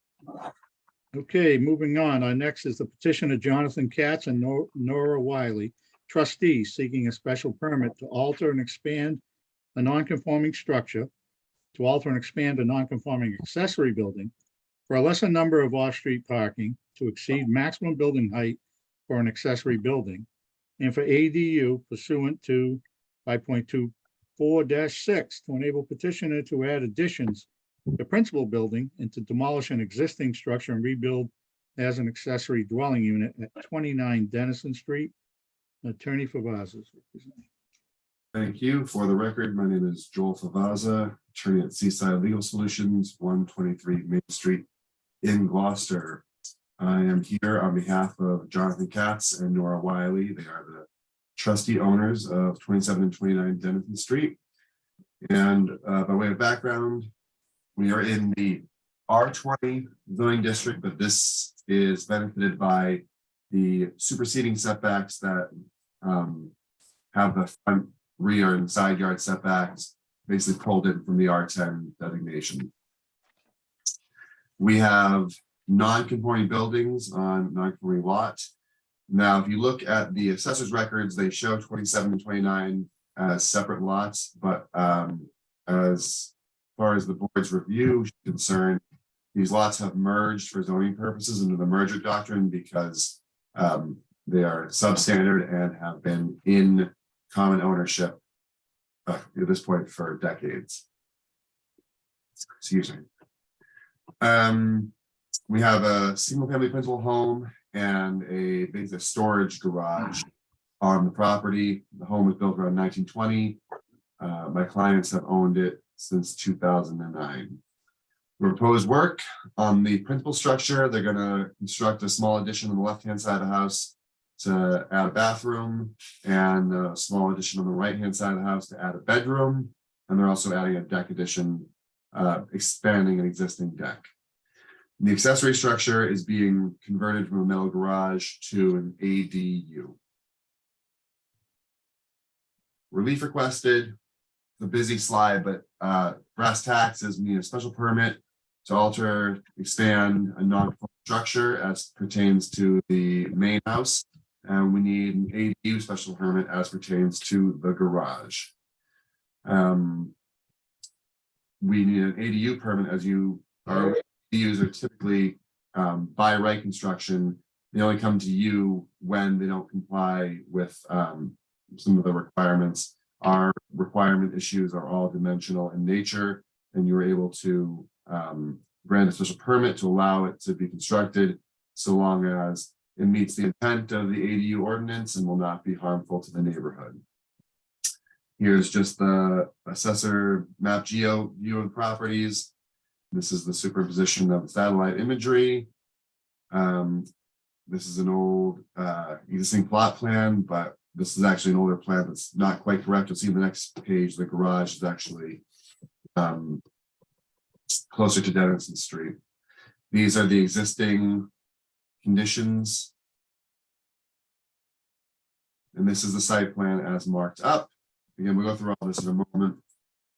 Here are the changes to the existing house, the change to the existing garage. And then pictures, this is standing on Dennison Street. At the right-hand side of the photo is the metal garage that's being rebuilt. And you see the house in the background. Here's a closer shot of the house just from beyond the garage itself. And this is the shot of the house from the water. you can see the kind of wraparound deck and the enclosed decking on the left-hand side, which is the right-hand side of this picture. The standards to be applied here, the special permit, you have to, it's the two-part test, that's a single-family structure. Question one is there an increase to the existing nonconformities? And if the answer is yes, then question two becomes, do those increases are they substantially more to the neighborhood than what is currently there? And then your standard on the ADU is, again, does the ADU meet the purposes of the section of ordinance in which ADUs are discussed? Will not have a detrimental impact on the neighborhood. So pretty minor expansions to the single family. Again, the expansion on the left-hand side actually kind of brings it out flush with an already enclosed porch. So you'll see the house is at its closest. It is 7.4 feet from the left-hand property line. And the extension is between 8.3 and 9.6. But you might find that to be an extension of the nonconformity. And it's okay if you do. And then the right-hand side, this guy conforms. It's not too close to the right side property line or the front property line. And so I would argue that neither this nor the deck addition in the rear are expanding the nonconformity. So again, if you determine that there is an expansion of the nonconformity, I think you can very easily follow that up with a determination that it will not be substantially more detrimental to the neighborhood. And if you find there really is no expansion to the nonconformity because we're not getting any closer to the left side yard, and we're not creating any new nonconformities, then the special permit wouldn't even need to issue. On the second part, we talk about the ADU. Again, you know, if you looked at what that garage looks like, I would argue that this is an improvement for the neighborhood. It's going to go from that kind of ugly metal garage to a much nicer complementary structure. Itself is not really getting all that much bigger. It's pushing out to the left a little bit. And that does, again, on the ADU side of things, create some issues. The ADU obviously is still too close to the front and the right side property lines. It's too tall to be 18 feet if it's not complying with the setbacks. These are all the kind of relief things that we're getting for the special permit. And because it's bumping out to the left a little bit to make it a reasonable size, it does in fact then become too close, quote unquote, to the main structure. And also I think it's non-conforming because it's closer to the street than the main structure. So all these defects, fortunately, are all just one special permit. You look at it holistically and go, okay, listen, is this really offensive or is this, you know, going to be okay? And then I also want to point out the parking situation, because obviously parking is a consideration here. So the reality is Denison Street as laid out and Denison Street as constructed are two very different things. This is the curb line that you see as you drive down Denison Street. The property lines are actually back here and over here, right? So on paper, it looks pretty poor as far as parking goes. However, in reality, this is two cars side by side in the main gravel driveway. Those same two cars then moved out of the gravel driveway, parked parallel, again, off of the travel part of Denison on this gravel that's maintained by my clients and has been maintained by them and the predecessors previously. And then there's space for one more car parallel in front of the garage. So you actually, again, just having what looks on paper to be very little room for parking can very reasonably park 5 cars off of the travel portion of Denison Street. And as far as that test of, well, is this going to negatively impact the neighborhood? We've gone around the neighborhood and they have signatures from many of the nearest abutters. So again, the relief request is just 2 special permits, one to alter, expand a non-conforming structure, unless you determine there is no expansion, in which case you can just make that determination. And then a special permit to construct an ADU that does not comply strictly with the dimensional requirements for an ADU in this district. Thank you very much, and I'll stop the share and turn it back over. Thank you. No immediate questions. We can take testimony. I have one if you may, Chair. Sure. The existing garage is over the property line, Joe? It is. And you're tearing down the existing garage? Yes, So why are we not moving it back onto the property? the request to leave it in the same orientation as that front right corner is twofold. One, the slab appears to be reusable, so they're hoping to reuse that slab. And two, this is not the only board that's going to be reviewing this. This is jurisdictional to the Conservation Commission. And if we have to push the garage back, we are pushing closer to resource area. The garage as it is just about 27 feet away from mean high water. And it may not sound like much to make it 26 or 25 feet from mean high water, but we don't know that getting to the Concom, that might not be a bigger deal there than it sounds here. So again, whereas it pokes over the property line by about a foot and a half in that corner, the reality is it's a good 10 plus feet away from where the part of the street maintained by the city is. And it's again, there's a large section of concrete drive that's been maintained by my clients and their predecessors between this. So it certainly doesn't feel to anyone who uses Dennison Street like this is over the property line. It still feels like this garage is pushed back from the quote unquote street. And so we're just, trying not to mess with it, just gonna leave it as it is and keep moving on with it. So there's two problems for me. One is you're going to need permission from the city in order to build on city property and go through that process. And if they don't approve it, I can't issue a building permit over a property.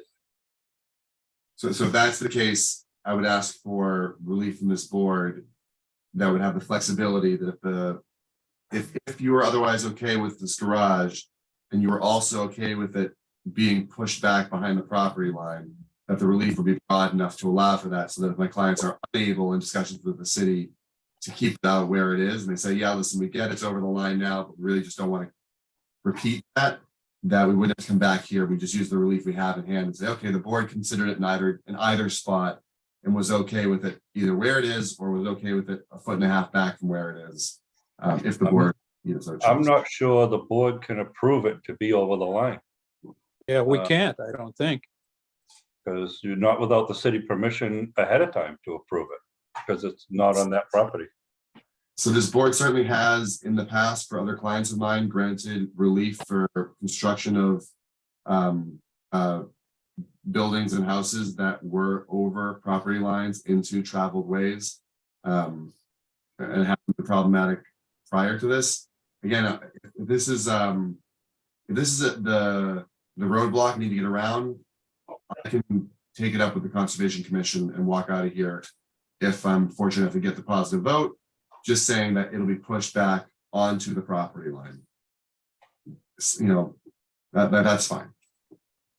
We're just trying to avoid the hassle, but it's not the end of the world. We can certainly take that. I don't want that to sour what I think is otherwise a good project, and I hope you see it that way also. My experience has been different. When I built my house in '08, the city made me move it off my neighbor's property. I don't see how we could vote for this. My thought would be, since you're asking for variance on parking, why not move the whole structure far enough left to the primary structure so you have a driveway that you could park? Maybe 2 cars. Why does it have to be so close to the right property line? Why not move the whole structure, maybe 10 or 15 feet towards the main house?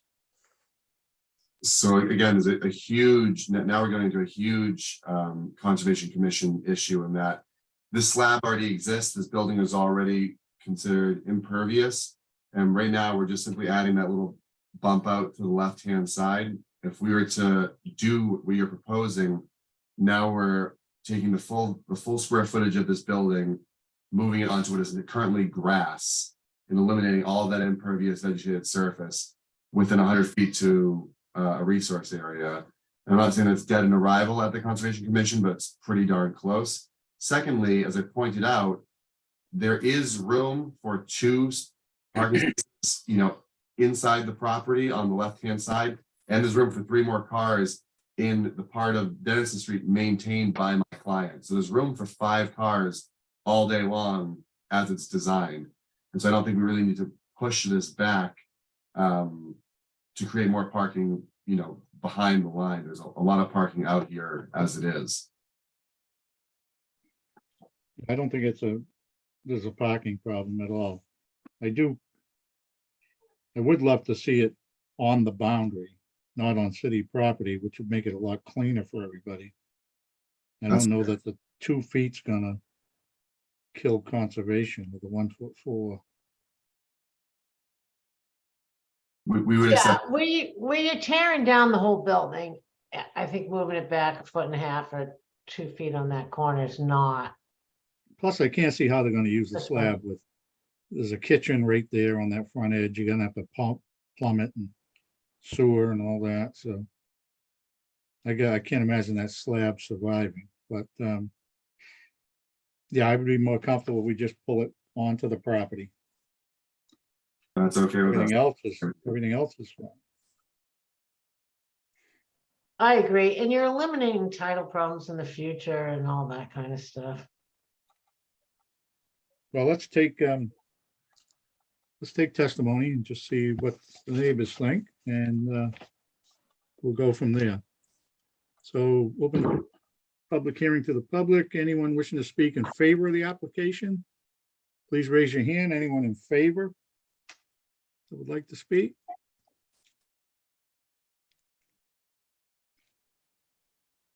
Seeing no one, is there anyone in opposition to the project that would like to speak? Anyone wishing to speak in opposition? Please raise your hand.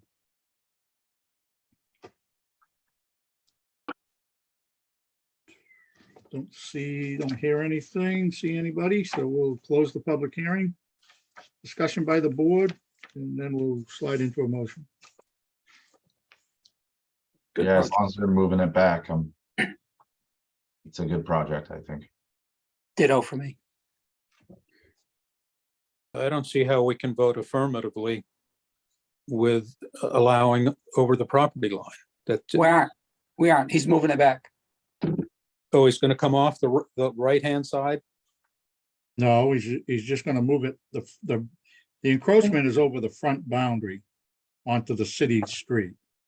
It's not think there over the isn't- side yard boundary, right? I think there might be some on the side as well, according to the drawings, but I'm not sure. Yeah, Probably we should- can- Just on we the can- front corner, right? It probably should be surveyed to find out. The plan you have in front of you is an instrument survey conducted by a registered surveyor. The front corner of the existing garage comes over the front property line.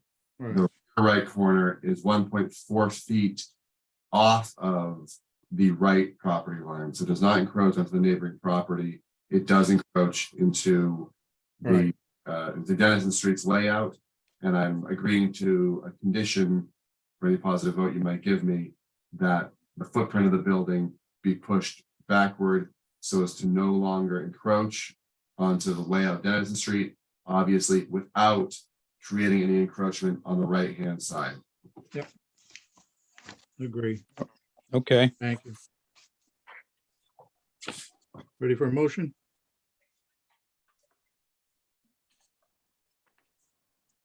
Michael,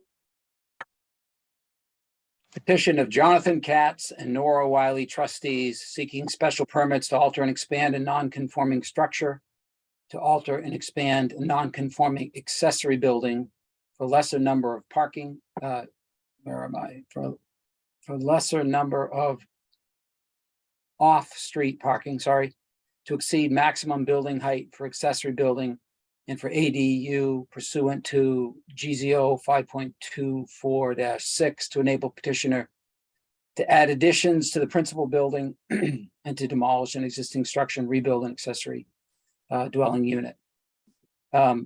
So I would move approval of the special permit to alter and expand non-conforming structure, as I believe the left-hand side is a continuation of an existing non-conformity, even though I would agree with Joel that the other two are not necessarily increasing non-conformity, but I would move approval of the special permit to for alter and expand non-conforming structure. And then as long as the building is moved as conditioned back onto the property, I think the ADU meets necessary requirements. Maximum building height, normally 20 feet would be allowed, but because it's so close to the property lines, needs relief from us. But I think we can do that without derogating from the intent of the zoning. So I'd move Motion approval, made. I'd move approval for the building height as well. Thank you. I I'm sorry, second- in the off-street parking, I think Joel has satisfied any concerns that we would have. And I would move approval of the special permit for lesser number of parking spaces. I second that with the condition that the accessory dwelling unit be wholly on the Mm, right. applicant's property.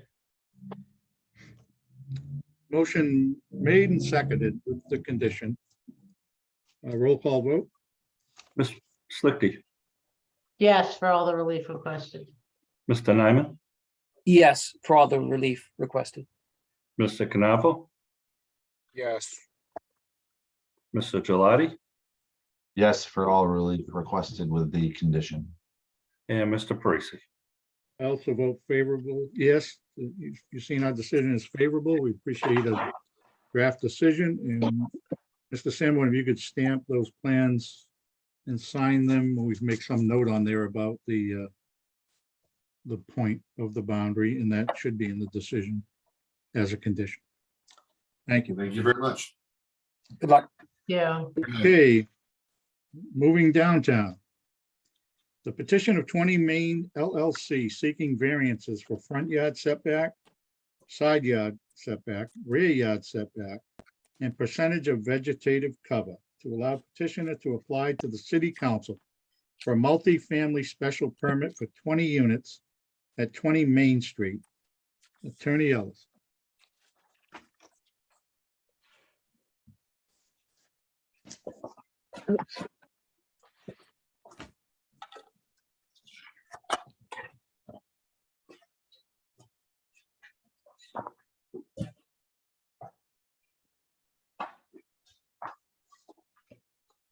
There we are.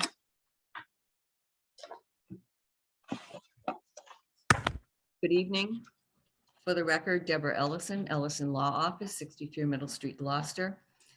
And Mr. Chairman, if I may share my screen. Certainly.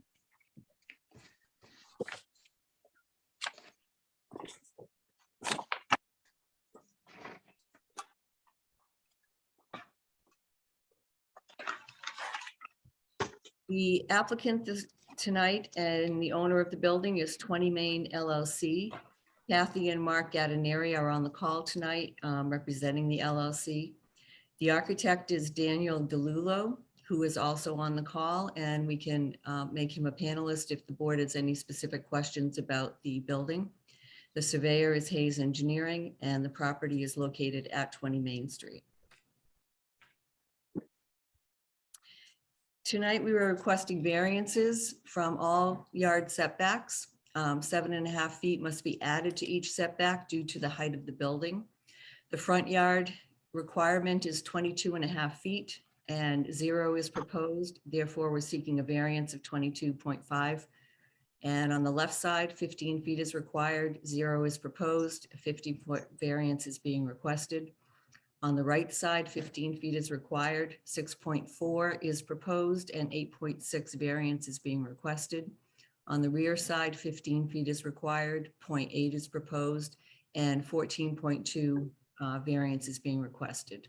With regard to vegetative cover, 65% is required, 11.7% is proposed, and a 53.3% variance is being requested.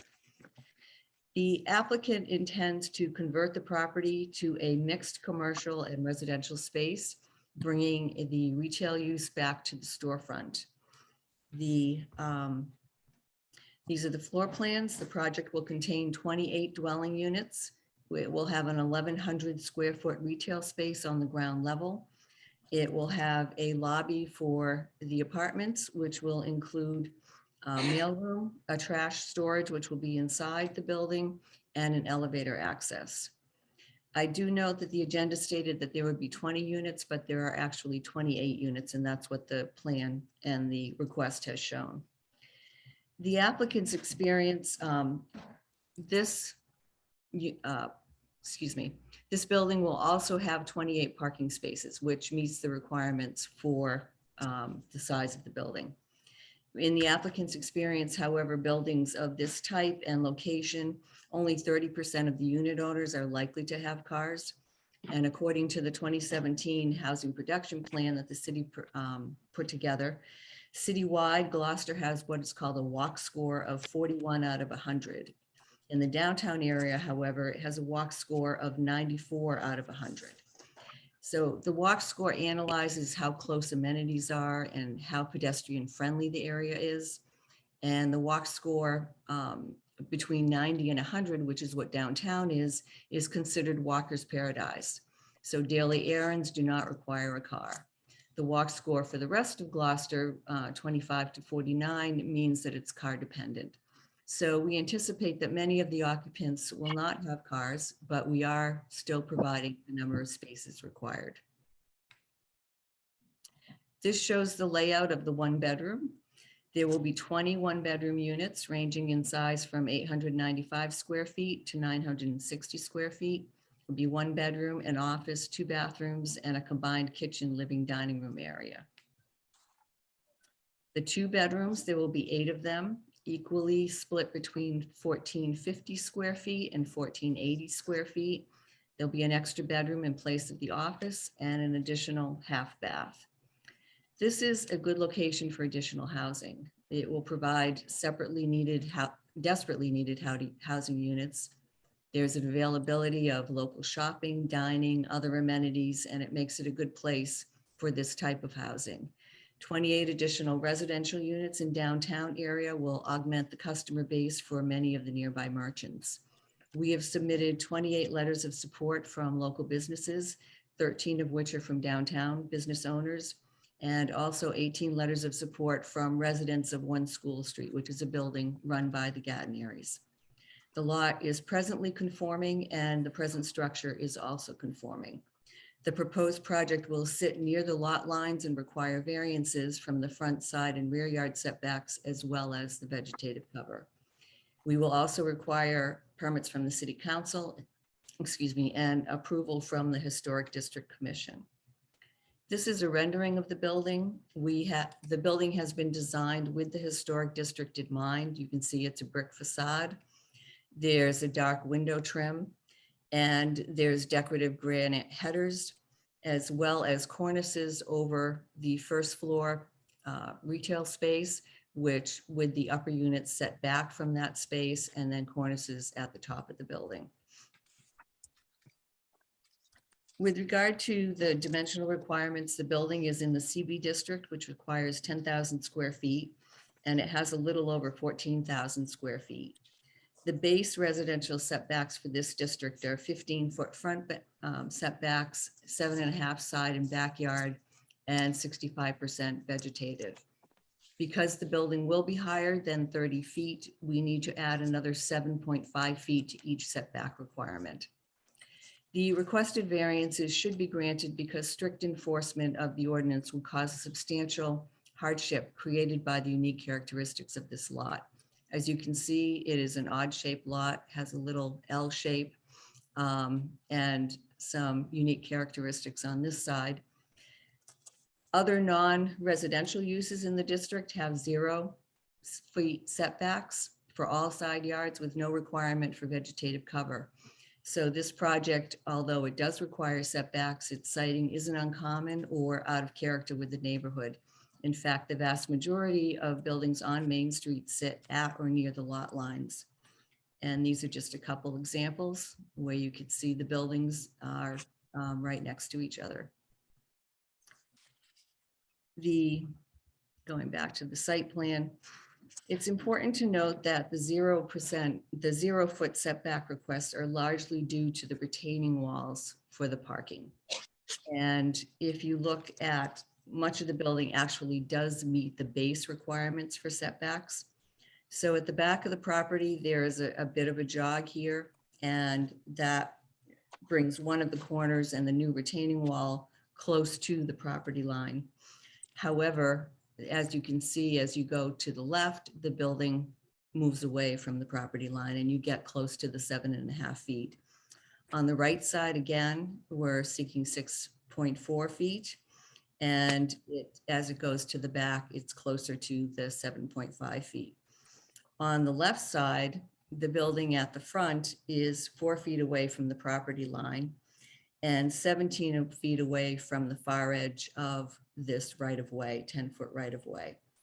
In the back on the left side, this is the line of the building here.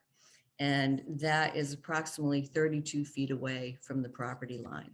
However, there's a retaining wall that is right on the property line, and that's the reason for the 0-foot setback. So the requests that we are making are a little bit less of an issue than they sound on their face. Also, visually, there's a buffer on each side. There's a parking lot to the right, which gives a buffer between the building and the next building. And on the left, you have the Chisholm Court, and you also have a parking lot on that side buffering the next building. I would suggest to you that the variances can be granted without substantial harm to the public good and without undercutting the intent and purpose of the ordinance. It's consistent with the neighborhood buildings. If you look at the downtown buildings, as I said, they're all set side by side. The details, there are a variety of heights with the buildings next to each other. The details on the buildings are similar to what we'll have with the brick facade, concrete headers, and granite cornices. You see that on quite a few of the buildings downtown. With regard to the current building, you can see the parking is out in front, which is not very aesthetically pleasing. The proposed parking will be behind the retail space and the lobby, so it will be shielded from the street. And the residential portion, as I said, will be set back about 4 feet. And so it gives a more pedestrian-friendly experience as you're walking by the building. For all of these reasons, I would suggest that the project meets the standard for a variance and request that the variances be granted. Is there a front elevation picture or? Oh, no, just the one from the side. We don't have any renderings of the front. My question is, explain to me how you go in and out of the parking. The Chisholm Court. Chisholm Court, yes. Yeah, well, that's 10 feet wide. Yes, it is. Cars can't really pass each other in 10 feet. There is also this We take space here turns? because the building is here. Well, that's what I wanted to see. Is that going to be paved as part of, to make it wider? It's still not adequate for in and out, but It is paved now, and I believe it will remain paved. so it'll maybe be 14 feet wide. Possibly, yes. And it is, it's certainly not it's not a road. It's not intended to be a road. So there'll be parking and there will be people coming in and out, but it's also not that long an area. So you can see, if you're coming out of the parking lot, you can see someone coming in.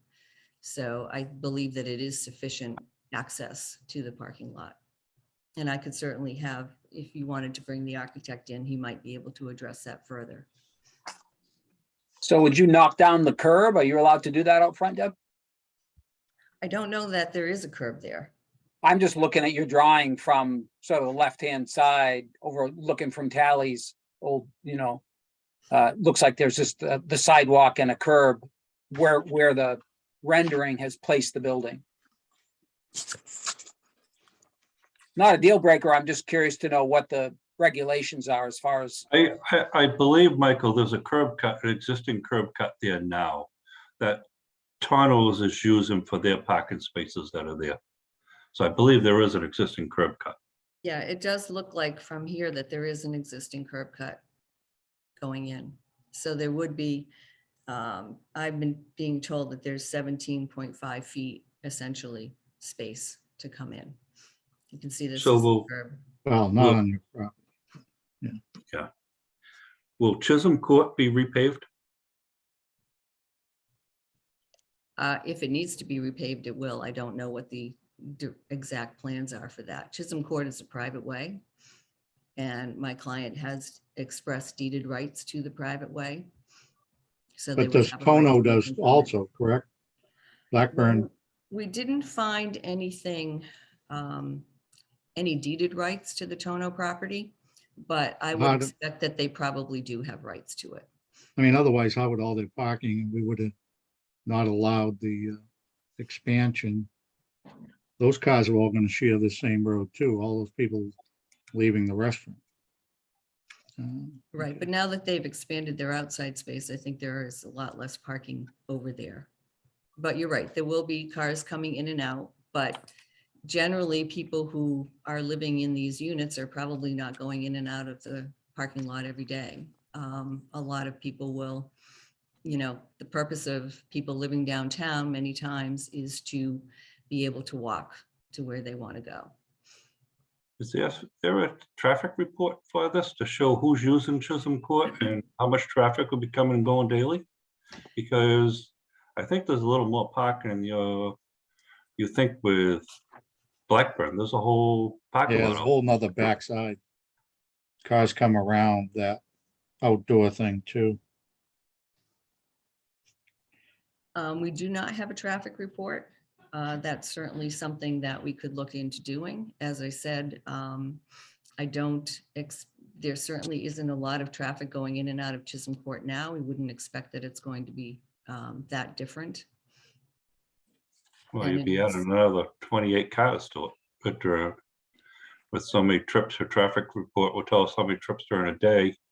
I'm just my Rapid opinion Turn, yeah. is it's a tight corner down there and it's tight in and out for view and stuff for that area. So I just would like to see a little backup on that traffic, be on that Chisholm Court and what your client's property be adding to the in and out driveway to the properties. That they're gonna be shared, it's gonna be shared. Mr. Chairman, has the chief of the fire department weighed in on anything as far as access for them, EMT or anything like that? Seeing that they gotta wait for, if there's a car coming down the other way, or is that drawing any concern, or is it adequate enough for any of those type of vehicles to get access if an emergency was presented? I don't want to speak for the fire department, but I can tell you what they normally would say. In this I'm case, asking if they already Yeah. have. I don't believe anybody's waiting on this yet. There will be a site plan review in other departments. When it gets to the city council level, there will be other departments that will all be weighing in and other. Right. Again, Um, we're weighing in on the Yeah. On the dimensional variance. variances at this point. It's not But the- like it's before us as a special permit, but But the fire chief will want, his common language is 20 feet wide and radius, show me the radius that my truck can make those turns. That's normally what he says on everything. That's a standard line. In this case, I don't know if a fire truck would pull in there, but it may, would never get out. depending on what's going on, right? Right. Well, I think you also have to remember that there are open areas, parking areas in other spots. So it's also, this is intended as more of a driveway than it is a road. It has a name, it's a private way, it's shared by at most 2 properties. As I said, we did not find any deeded access for the Tono property, but I would suspect that there is some right to that access. And those issues with regard to the site plan, as well as there'll be a review for major project and a review before the city council for the conversion to the multifamily. And I think a lot of those issues will be vetted at that point. We are before your board for the variance requests that I named. If you think it's important for us to look into those issues sooner, we certainly can do that. Mr. Chairman, if I may, Yes, Bill. I think it is important that the board sees this before making a decision. That decision could vary how much you'd be willing to allow that building to go to that property line for access. Not that I'm against the project. I kind of like the housing coming downtown, but we also want to make sure the construction of the site is safe and is going to be acceptable, at least to be reviewed through planning and see if they're acceptable to this. It is a tight issue here, and it is being shared by two separate properties, and we are adding at least another 28 cars to the parking spaces to this. Mr. Sanborn, I'm not quite sure what you're suggesting. Either some type of a traffic report, but I think I would prefer to see the planning board do a site plan review to show that the traffic in and out, they'd be acceptable to the traffic in and out. They're the experts on this subject. I don't believe that site plan review is required because it is a major project, so there'll be a review under the major project, which will come. Right. And my concern is that if the board grants the variance as is, and then we get to the city council process special permit, and the planning board decides that it's too tight and they need to widen it up, where are they going to gain the space from? And the concern is that the 17 so feet here is not wide enough. That is the Right. concern. Turning radius is in and out, and yes, whether it's wide enough or not, I mean, we see nothing to show traffic lanes coming in and out or anything for two-way traffic to come in and out. And yeah, I would see that to be a concern. My concern is that it's a narrow, real narrow part of Main Street. And cars are parked on both sides of this opening and across the street, the cars are parked. It's hard to get out of that with a car. You see people coming out of Tono and traffic stops, and I've seen them make a hitch there, to get out. So it should be wider, I don't know. Well, I think it will be wider. So, and you do have cars on both sides of Main Street, which is something that certainly can't be changed. But they're also not moving very quickly through there. So there will be, people coming in and out, and it's really more of a driveway than a road. Even though it has a name, I think it should be looked at more as a driveway into the lot versus a roadway. And certainly all of these issues are going to be dealt with at the major project stage with the planning board as well as the city council.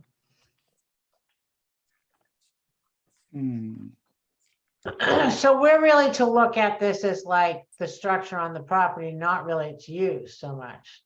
Although if this was like a hotel, you wouldn't need any dimensional relief, right? It's only because it's residential and central district. Right. Otherwise, in the central business district, you can build lot line to lot line, and if it was a hotel or if it was commercial use or if it was whatever, you wouldn't need any relief from us. You just go to city council.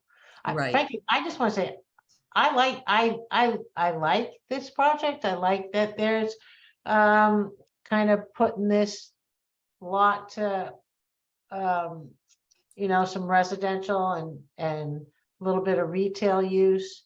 I hadn't really thought about traffic coming in and out. That is a kind of a tight end of Main Street. We've all seen tractor trailer trucks stuck down there. So I do think those are legitimate concerns. I would like to weigh in a little bit on the aesthetics of the building. I think that I'm very happy that they've decided to do a brick facade with the granite lentils over it. It would be nice if there was a little more decorative detail. I mean, a lot of our, and I know that these are expensive additions to put some decorative detail on it, with whether maybe some more detail around the windows, or appreciate that it's wrought iron and whatnot. I would just give, I know aesthetics isn't really in our purview. It would be nice if it looked like and no offense to Gatnaries, but their building across the street does not have a lot of some of the charm and decorative detail of some of our older buildings on Main Street, and I understand that, but it would be nice if they could add a little bit of decorative detail to this. Otherwise, I think it's a great project, really. I very much appreciate seeing all the parking that they have, because as we all know, parking is becoming an issue downtown. All in all, I think it's a good project. I just think that the traffic flow in and out might be something we, I mean, I don't know, that's, I guess, is that a use issue? I don't know if that's before us or not, but I think that those are legitimate concerns, just to make sure that there's good signage and there's good visibility and good, for cars to come in and out of that entranceway. But all in all, I think it's a great project. Catherine, I would support sort of what you said. I would hope for a little bit more character to the building. I'm hoping maybe Historical Commission weighing in might help us there as well a little bit with some positive Trim or some, yeah. requirements. Yep. I'm not an architect, so, but I would hope for a little more character to the building. And I think that sometimes it is hard with renderings to give the, feel of what the building will look like. I think if there were, perhaps more amenities included in the rendering, such as potted plants and things like that, it would soften the look. But Lighting. yeah, exactly. I think a lot of those things would make a difference in the rendering, but certainly the Historic District Commission will weigh in, and the intent is to make it fit in with the other buildings, as I showed you. You're right that any other building and most of the other buildings do not have any room whatsoever, and don't have any parking. So Building to building, yeah. right, so we are on this lot fitting in the required number of parking spaces, and the access is not the 20 feet wide, but it's quite wide to get in and out for what it is. It's not a through road by any means. And also it allows us to keep the retail space of 1,100 square feet, and to also have a lobby that includes the trash inside, so we don't have outside storage of trash, which can always be a problem downtown. Yeah. Also have an elevator building. So I think there are a lot of positives to the layout of this that allow us to add to the housing, that we desperately need. And 28 units is a huge boost for the retail spaces on Main Street. Yes, Is it 28 or 20? it's 28. The agenda states 20, but it is 28. So Deb, I think my only comment about, and again, I'm going to leave it to others to weigh in on exactly how wide that court plus extra space needs to be and so on. But I think it's also possible that the building could be shrunk a tiny bit in the front, a little bit wider in the back. I mean, again, I'm not an architect, so I can't sort of draw what I'm thinking, but there are other possibilities. This is a rendering and it's a first pass. So if it became so important that access needed to be 20 feet, for instance, then there's the possibility that the building gets, shrunk in the front and maybe widened in the back. And some of that parking goes underground, in the back. So anyway, I just think there's other possibilities if forced to move a little bit different than what the thinking is at the moment. Mhm. Is the architect available? Can he maybe shed some light on this? Maybe he can give us a little plan, show, present a little plan to how traffic will flow in and out of there. A lot of architects have these. He is available, and so if he could perhaps raise his hand, his name is Dan DeLulo. I think you need to take down so he can come in, and then we can sure. put it back up again, please. Yes, Sure. Dan, Dan, if you could raise your hand if you're there, we can pull you in. I just pulled in a Dan. Hopefully it's the right one. Might be Dan Roberti. That'd be something. Then it'd be a seance. Unless it's Oh, so. it'd be fun. Dan, you're muted if you want to unmute, please.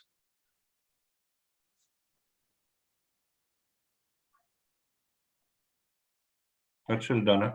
Can you hear us? Yeah, we can't see you either, Dan.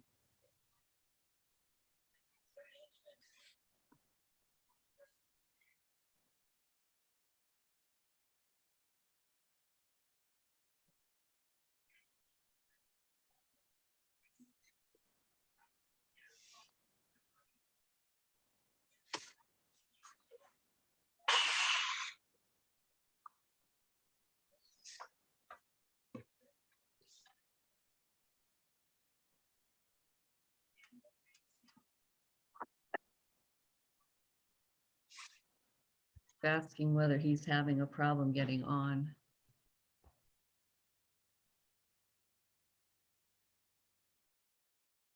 I guess we got the right guy.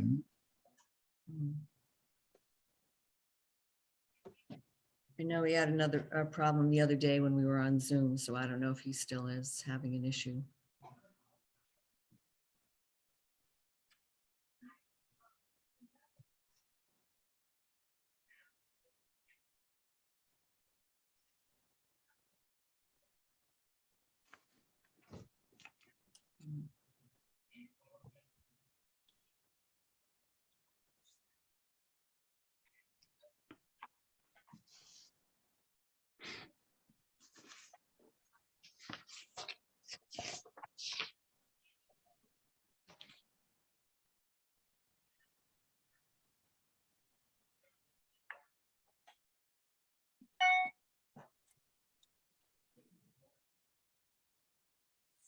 I don't know.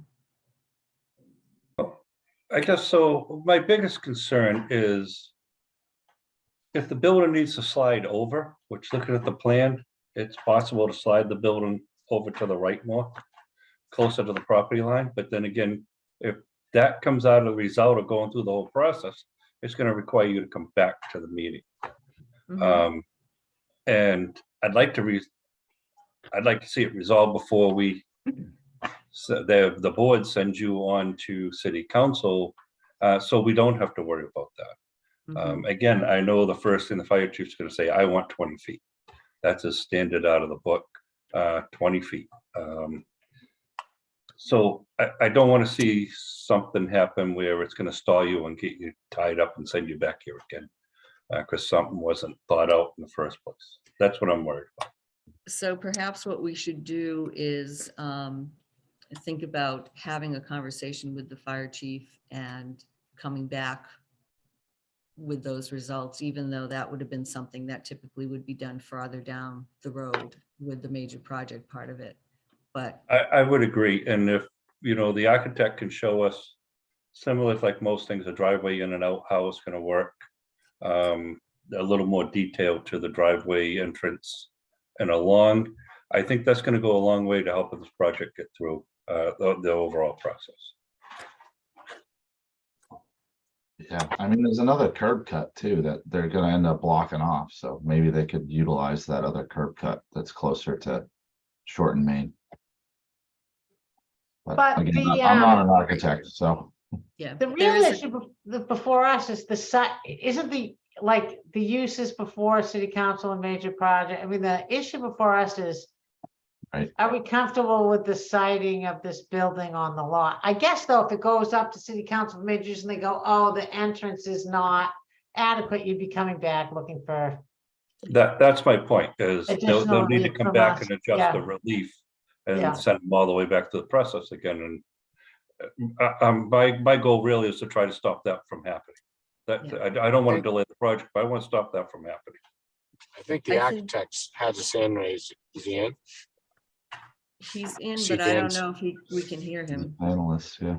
He's not in, well, now he is. yeah. He's not, can you try bringing him back in again, Allison, please? He said, I'm on my phone trying to be heard, but apparently we're not hearing. It's him." not working. Yeah. So Tonight. It's We'll hard bring him to in as an zoom on your attendee. phone. We can. Yeah, We haven't even gone to public testimony yet, right? it looks like he's muted. no. No, he's not muted. He's in point, two Peter. places.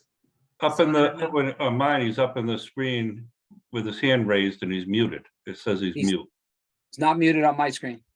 Not me on Hey. mine either. And then he's also appears in the second spot but muted, so I don't know if he's on two devices. We have him in two spots. Sorry, That's right. Dan. Can't hear you on either one, Dan. Or can you hear me now? Ah, Yeah. Yeah. Yeah.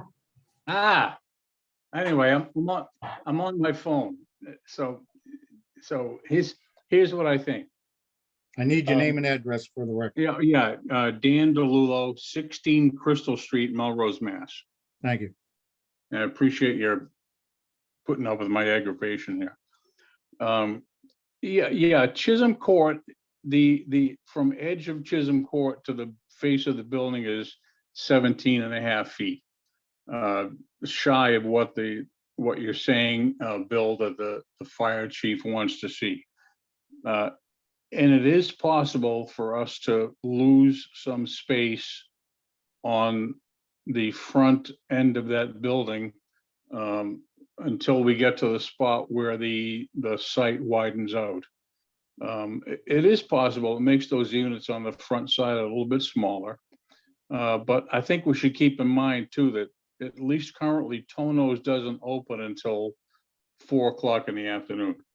So from early morning until 4 o'clock in the afternoon, there's only the 28 spaces under the building using that driveway, plus whatever few spaces the hotel has in back of where Tono puts their tents in the summertime. So Yeah, that's the Blackburn building. It's an office building, not a hotel, Dan, just. The Blackburn, I'm sorry. Yeah, so there is some leeway, there's some minimization of traffic up and down that Chisholm Court area during the daytime. And if possible, the building sits 7.5 feet back from the lot line on the right-hand side. And we've been trying to keep that 7.5 feet. And I think that counts as 7.5 because those small retaining walls are lower than 4 feet, so they don't really count as setback, if I'm correct, Deb, is that right? That's my understanding. It Okay. doesn't count as a structure. So, I mean, we do have a little bit of wiggle room. We could reduce that setback on the 7.5 foot side. Yeah. And if the owners are amenable, reduce the width of the building, at least on the front, I'm gonna say 40 feet or 50 feet, whatever that length of Chisholm Court is. I think it's certainly doable if it will get that 20-foot wide driveway that the fire chief is looking for. Although I don't believe that the fire chief would wind up bringing a vehicle up that court anyway, because again, as Deb said, it's not a road, it's not a private road, it's merely a driveway. But you can't just be thinking about your building. If there was a fire in the Blackburn, if there was a fire in the two housing units that are there, that this butts, they will bring a fire engine in that way to battle that fire. It isn't just about your building. Right, well. But If you slide, and plus it's an office building, so it has nothing to do with when the restaurant is open. We don't zone for when the restaurant might be open. We're zoning for, most of the people parked back there are working in those offices on the second, third, and fourth floor. So. And you there never is- know what future use of the property next Right. doors are gonna be, right? It has to stand on its own, but. But I don't see why you can't slide the whole building to the right and open it up more. I mean, you've got a wide open parking lot to the right. You're gonna have your retaining wall. I'm not sure what use that space gives you. Well, see, that back right corner is already on the property well, line. There's So- a little bit of a jog in. Yeah. It would take some manipulation of the building, no question about it.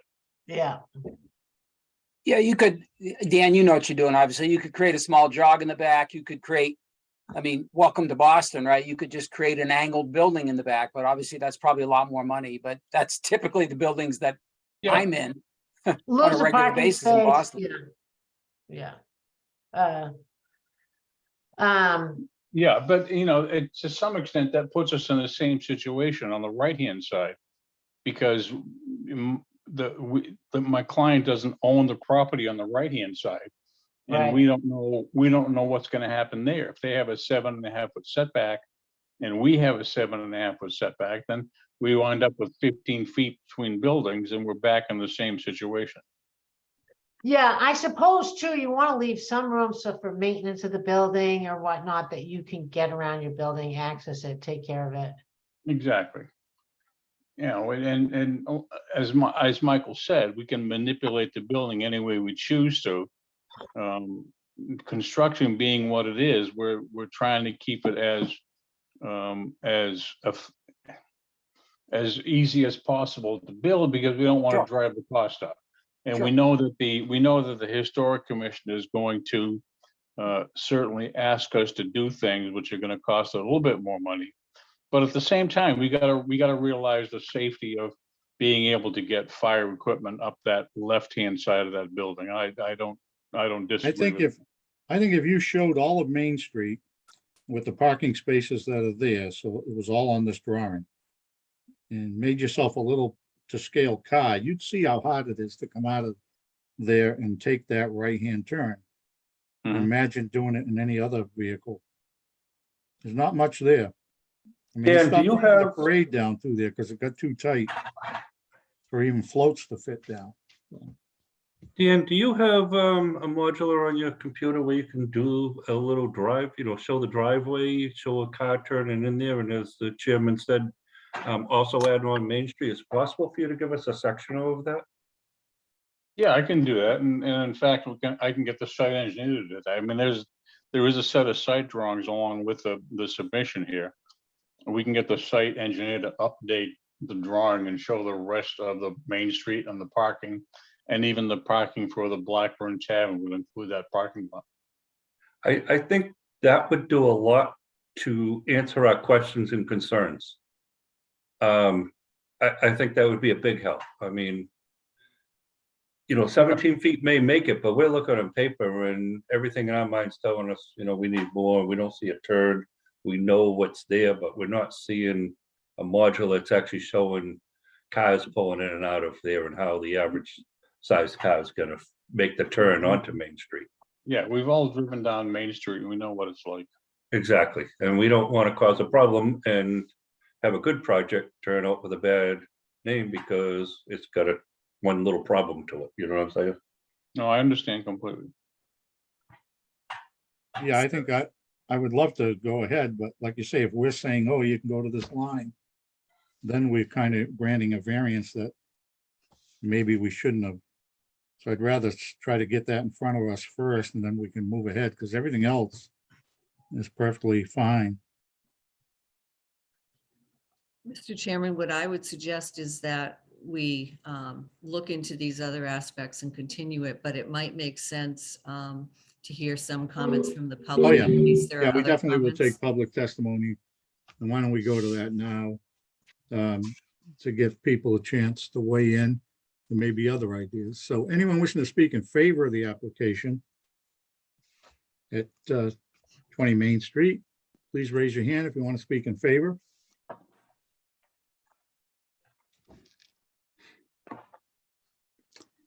TMZ. I'll remind everyone, we need your name and residential address for the record.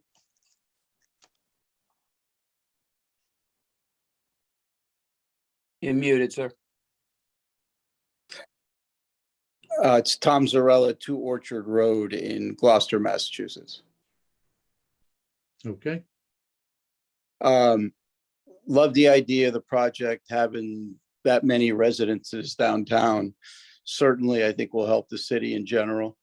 Given some of the discussion tonight as well, it's great to have parking spaces. I think downtown is clearly a problem for parking and this would not aggravate it in any way. okay, thank you. Sonny Robinson?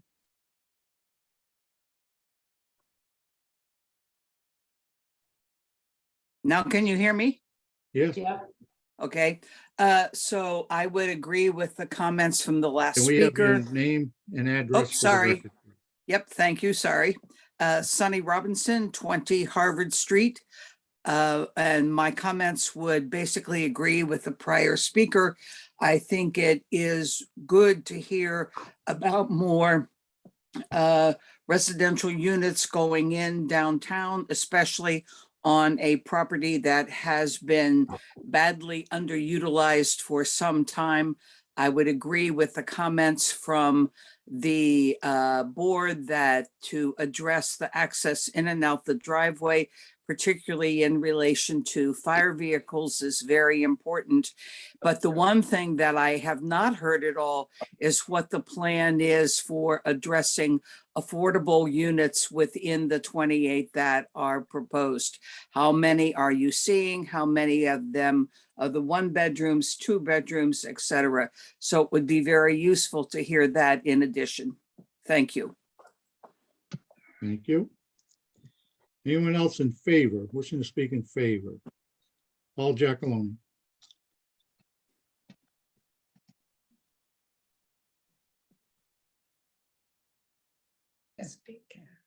Danny called both of us and asked us to speak. You got to unmute.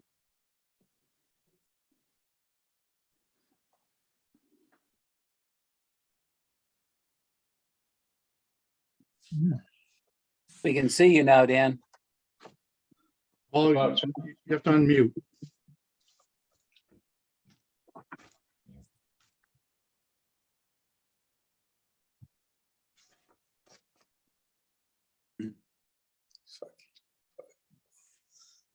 He's doing it on purpose. You don't want to talk.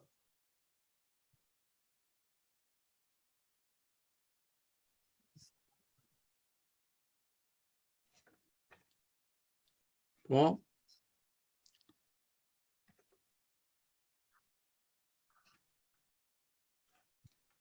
Oh, almost.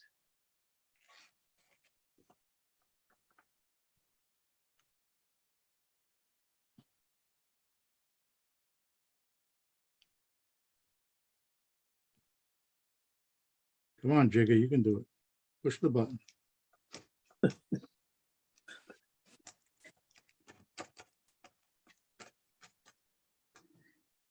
All right, well, he seems to be having a little trouble.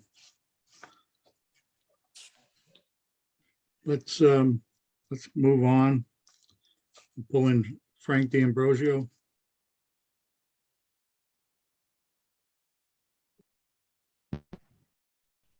Hello, can you hear me? Yes, Yeah, yes. hi. Okay, 5 Pinecrest Ave is my address, and I see this as a benefit to the downtown area. It looks like a very well thought out project. With the additional parking and the fact that you're only going to see potentially 30% of the residents that will own cars in that facility. I understand some of the concerns with the parking, but I'm not sure I understand it as being such a big concern, but I think it's definitely going to benefit the downtown area, and it really looks like a well thought out project to me.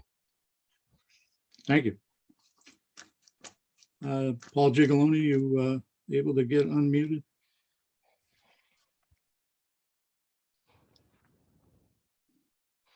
Okay, anyone else wishing to speak in favor? Attorney Favazza has his hand up. Where's he? Oh, he's on our side of it. He's a panelist, yeah. Yeah, I'm in the attendee box, so I don't see those. Thank you. Can you hear me? Yeah, go ahead. So for the record, this is Joel Favazza. I'm a resident at 28 Middle Street. I'm also a business owner at 123 Main Street in Gloucester. And I just want to speak in favor of this project. I'm excited to see this proposal. It addresses a lot of the needs cited in the 2017 Housing Direction Plan. I appreciate their attention to detail with trying to make the building stay in character with the historic nature of the downtown. And the only 2 things I would also bring to the board's attention about this project is, as Attorney Ellison has pointed out, there are going to be planning board and city council review. Planning board especially will focus in on the parking, the access, the wisdom behind it. And not to say that the zoning board shouldn't look at it, I wouldn't get too hung up on it because you know that a board that deals with more complex parking situations more frequently will get a bite at this. And secondly, I'd also point out that, as Attorney Schlichty pointed out, if this was not residential units, Attorney Ellison's client could build a 9,900 square foot building from property line to property line, provide no setbacks and no off-street parking whatsoever because they're downtown and within 400 feet of a municipal lot. So the fact that they are trying their best to get 28 spaces in and a reasonable access in and out, I think is way, way better than you might see in that lot otherwise. So I'm fully in support. I wish you the best of luck, and I wish you all the best of luck in your review. Thank you. Paul Giacalone has his hand up again, maybe, yeah. One more try.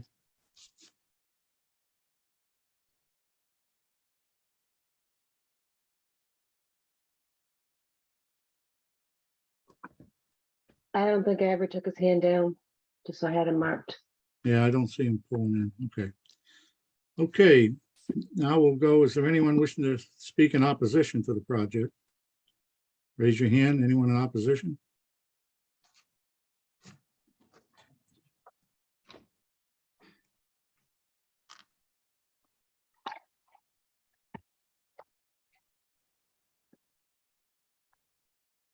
Seeing none, we'll close the public hearing. All right, discussion by the board. Rebuttal by Deb. There's no rebuttal. There was no opposition. Mr. Chairman, do you want to close the board, or you want to Well, close the can we just- meeting, or do you want to continue the meeting so that other information may be presented at the next? Yeah, I meeting? would like, yeah, we'll leave the public testimony open if we end up continuing. Yep. Mr. Chairman, can we just hear the answer to Sonny Robinson's question about the number of affordable units? Sure. We do intend to comply with the requirements of the ordinance. So if it's 15%, then it would be 80%. If it's 10%, the AMI would be 60%. My client hasn't determined exactly what he's going to do in that regard. A lot of it depends on the economics. And we know right now, construction is a little bit unpredictable at this point, but he has every intention of complying with the ordinance. Thank you. Well, so one thing I would remind the board is we don't ever make a decision based on what someone says they could do as a matter of right. What's before us is a proposal for a residential apartment. And again, I would like to see more on that street. I'm not comfortable with giving a variance that allows that line down along Chisholm Court, us saying that that's okay until we feel it's okay. So I'd like to see that rendering with the street and just to see what the radiuses are gonna be and everything. And include what's around it, you know, like I say, that Tono parking lot is not representative of what's there. And I'd like to see more of that. And then, once we can be satisfied with that, I'd be all for moving this forward. I'm on the same page.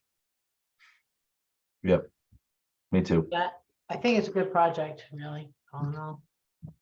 It's a great project. I'm excited for it. I just want to make sure, the safety is addressed and just try to cross our T's and dot our I's, like, that's all. So is, go ahead, sorry. I was just gonna say, Mr. Chairman, I think that we can be in agreement to continue this and to provide you with further information. Mr. DeLulo, certainly has some things that he can look at. And then we can come back at the next meeting with that information, and hopefully the board will feel more comfortable at that point. That would be great. So why don't we have a motion to continue to January 12th. And Deb and Dan, if you could just get that to us like a week before, that'd be great too. I mean, I know you can submit it as late as 72 hours, but if you could just get it to us so we could have a little time to look at it before the next meeting. Be great. Okay, we'll do our best to do that. So we'll have a motion to continue, please. Yeah, I make a motion to continue to our January 12th meeting. Second, Made and seconded, roll call. Mr. Nyman, Yes. Mr. Canavo, yes. Mr. Gelati, Yes. Ms. Lichty, Sorry, my video's on. Yes. and Mr. Parisi. I also vote yes, and I'd encourage everyone to make another site visit. And now that we've heard the presentation, I want to look at it. I may be off base and I'd be willing to figure that out, but great. So we're continued to January 12th. Thank you. Thank you very much.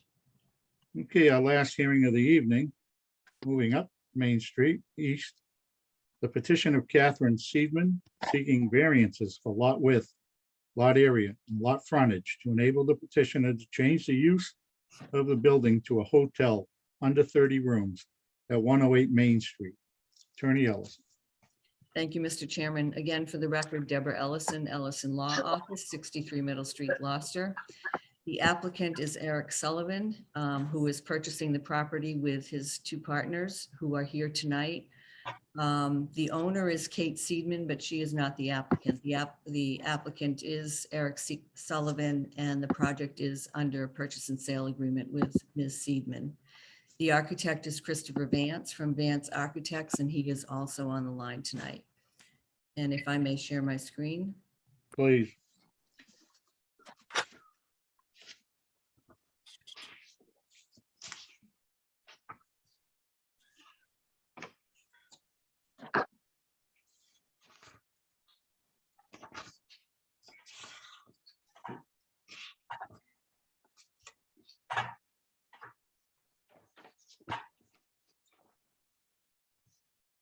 Sorry, I'm trying to get to the other.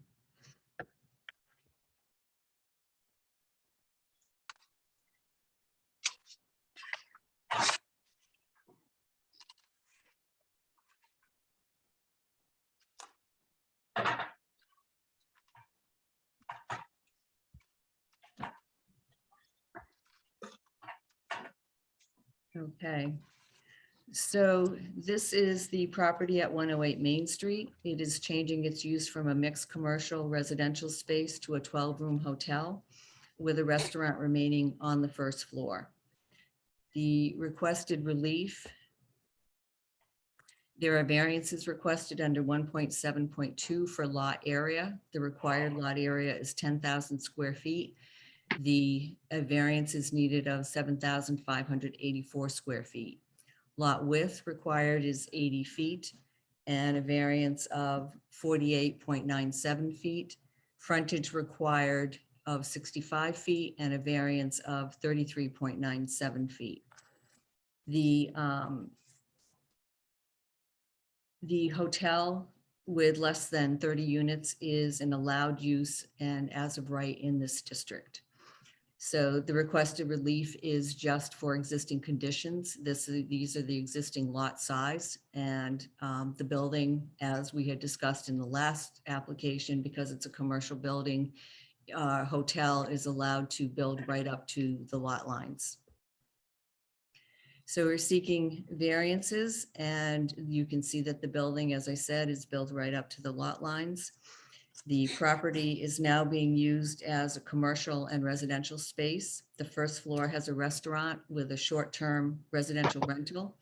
The second floor has an owner-occupied residential unit and a short-term rental.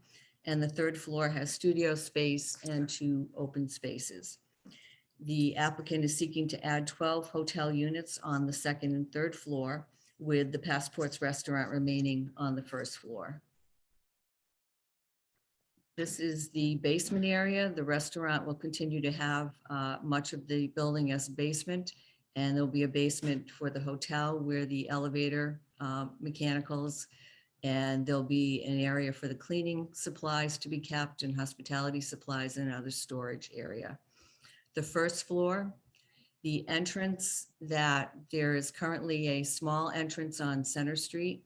That entrance is going to be filled in, and the entrance will be through what is now the short-term rental unit. And there will be a lobby with an elevator and the stairs. There'll be a second stairway added to the front of the building, which will allow access to the second and third floors. The variances, sorry about that. These are the second and third floors. As you can see, the hotel units are here. They range in size from 164 square feet to 307 square feet. Each one will have its own bathroom. This is the left side along Center Street. This is the small stairway that will be bricked in, and this will be the new entrance. On the right-hand side, there will be 3 new windows added to the building. And in the front and the back, it will largely remain the same. The property, as I said, is in the CB district, which allows a hotel of this size as of right. It has 0 yard setbacks, and the building abuts all of the property lines and is compliant with that requirement. The lot area of the existing lot is 2,416 square feet. It has 65 feet of frontage and 80 feet, it has 31.0 feet of existing frontage and lot width. The applicant will need a height exception and a reduction in the minimum lot area for open space per guest unit from the city council. There's no vegetative coverage requirement because there is no front yard requirement. None of the dimensions, as I said, of the building will change, and the variances should be granted because there's a substantial hardship due to the characteristics of the property. The lot is very long and narrow, and the building abuts its neighboring buildings. It was constructed in 1860, which was prior to zoning, and the current deficiencies in the lot are pre-existing nonconformities, which will not be changing. There's nothing the applicant can do to change the existing lot size or its dimensions. It would be a significant financial hardship and an impossibility if it were required to try and do that.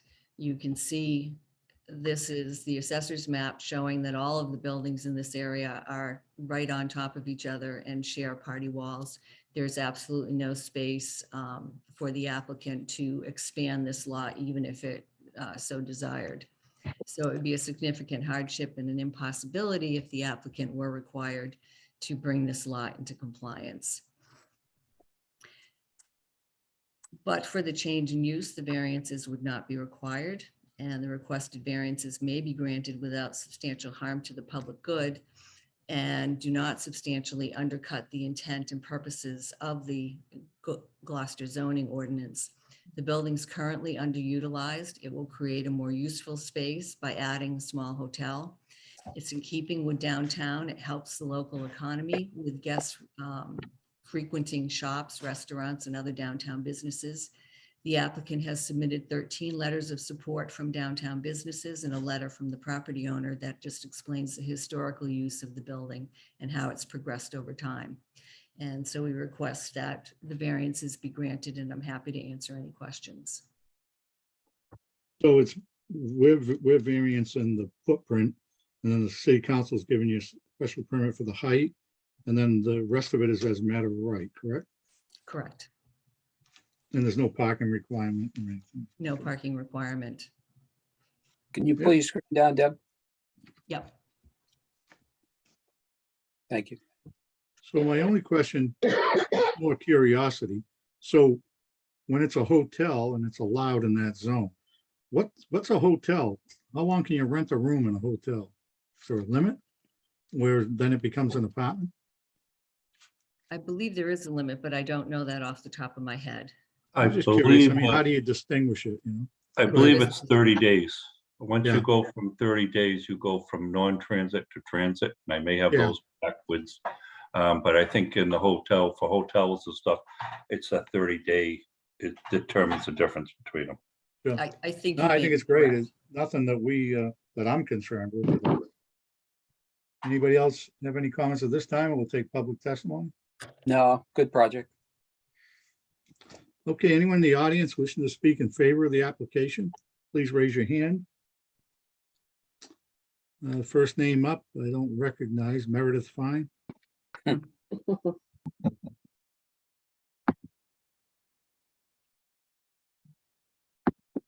you hear me? Can you hear me? Yes, we can. My name is Meredith Fine. I'm an attorney at 108 East Main Street, and I represent the seller, Catherine Seidman. I just want to say that the building has been marketed for a while, and this was by far the best and most realistic buyer that we got. And so we're very excited about it, and I appreciate the excellent presentation by Attorney Ellison. Thank you. Thank you. Anyone else in favor, wishing to speak in favor?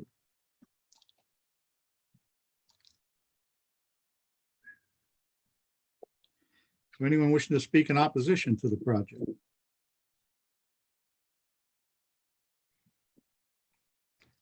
Anyone in opposition, raise your hand. I see none. I will close public testimony. Sounds like the board's ready for a motion. Can we condition that they have to keep passports in perpetuity? If you said short-term lease, I'm a little worried. There will be a restaurant there, and certainly restaurant. everyone wants to have passport stay. And I'm just kidding, obviously. So, I mean, I like passports, so I can make a motion. Petition of Please. Catherine Seldman seeking variance for lot width, lot area, and lot frontage to enable petitioner to change use of building to a hotel under 30 rooms at 108 Main Street. Clearly, the hardship has been adequately presented by Attorney Eliason. I would move approval of the 3 variances that are requested. Second. We have a motion made and seconded for all the variances sought. Roll call vote. Mr. Gelati, Yes, I think it's a great project. Ms. Slickney, Yeah, I'm very fascinated by it. I think it's a great project. Good luck. Mr. Nyman, Yes. Mr. Canavo, Yes, I'm also excited about the new hotel downtown. Just bringing good growth to the small businesses that so needed. So yes. Mr. Parisi. I also vote yes. You've heard our decision's favorable. Appreciate a draft decision. We can get that moving. Certainly will. Thank you. Thank you very much, everyone. Appreciate it. Mr. Sanborn, you Thank can you, stamp Deb. those form and sign those on my behalf. I will, sir. Thank you. Okay, that's it for the hearings discussion. Any discussion by the board? I would encourage Michael, Catherine, and Peter to hit the office for some signatures. We only have, there's only 4, but a couple have been lingering. That's all. We just want. I'll try to get over there tomorrow. We've really Yeah, I'll done get a over there tomorrow good too. job of Make sure it's Getting before them. 12 o'clock. getting them out. Oh, maybe I won't get there tomorrow. Yes. Yeah. It's Monday. If Monday. I get there, it'll be before 12. And I want to, I think everybody got, I'm not sure about email wise, but everyone get an invitation to the city holiday party in the Gyros Auditorium. So it's apparently it's safe to have a major party with hundreds of people. But it's not safe to have a zoning meeting. So I'm a little confused about that, but you're all invited to go. If you didn't get the email, When is it? I didn't get an email. You got it. Thursday, Maybe you it's didn't invite Thursday, me. the 22nd. Thursday, the 22nd, right before Christmas. What time? I believe it's 4:30 to 6:30 or 7 or something like that. I think so. I'll be there. you have to wear a mask. It's all about nobody mentioned hybrid it. meetings, Joe. I mean, look at tonight. We had 25 people. And no one spoke. And No, tell but them, we get so. to listen and see what we're doing. Yeah. Whether they like it or not, that's another My thing. old aunt in Lincoln Park used to like watching it too. Had no I- opinion on anything. I used to watch the cable when it was, they would cover city council and stuff. Then you gotta like, Sadly, I did too when I was a kid. That's how- Wow. all right, anything Real else? Any other questions? Otherwise, we'll have a motion to adjourn. I move that we adjourn. Motion to adjourn. Second, Roll call vote. Ms. Slickby, yes. Mr. Nyman, Yes. Mr. Canavo, Yes, you all better be dressed up to the nine at that party. I'll wear Christmas bells. Mr. Gelati, Yes. and Mr. Parisi. Yes, we are officially adjourned. All right, Hope well, if I everybody don't has, see if you I don't guys, see you, at have the- a great holiday. if we don't see you at the Christmas party, yeah, have a nice Christmas. Same to everybody. All right. Take care, everyone. All right, Thanks, Yeah. everybody. good Good seeing you night. all. Good night. Good job, Joe, getting us out of here with such a big agenda. What time is it anyway? 9? Wow, it's a little later. Not Yeah. bad. Well, if I listened to Allison and kept my mouth shut, we would have. Yeah, we would have been out a lot Yeah. quicker, you know, but You just was had to ready. talk. somebody Exactly. didn't listen. All right, good night, everyone. Thank you, everybody. Good night. Good night. Good night.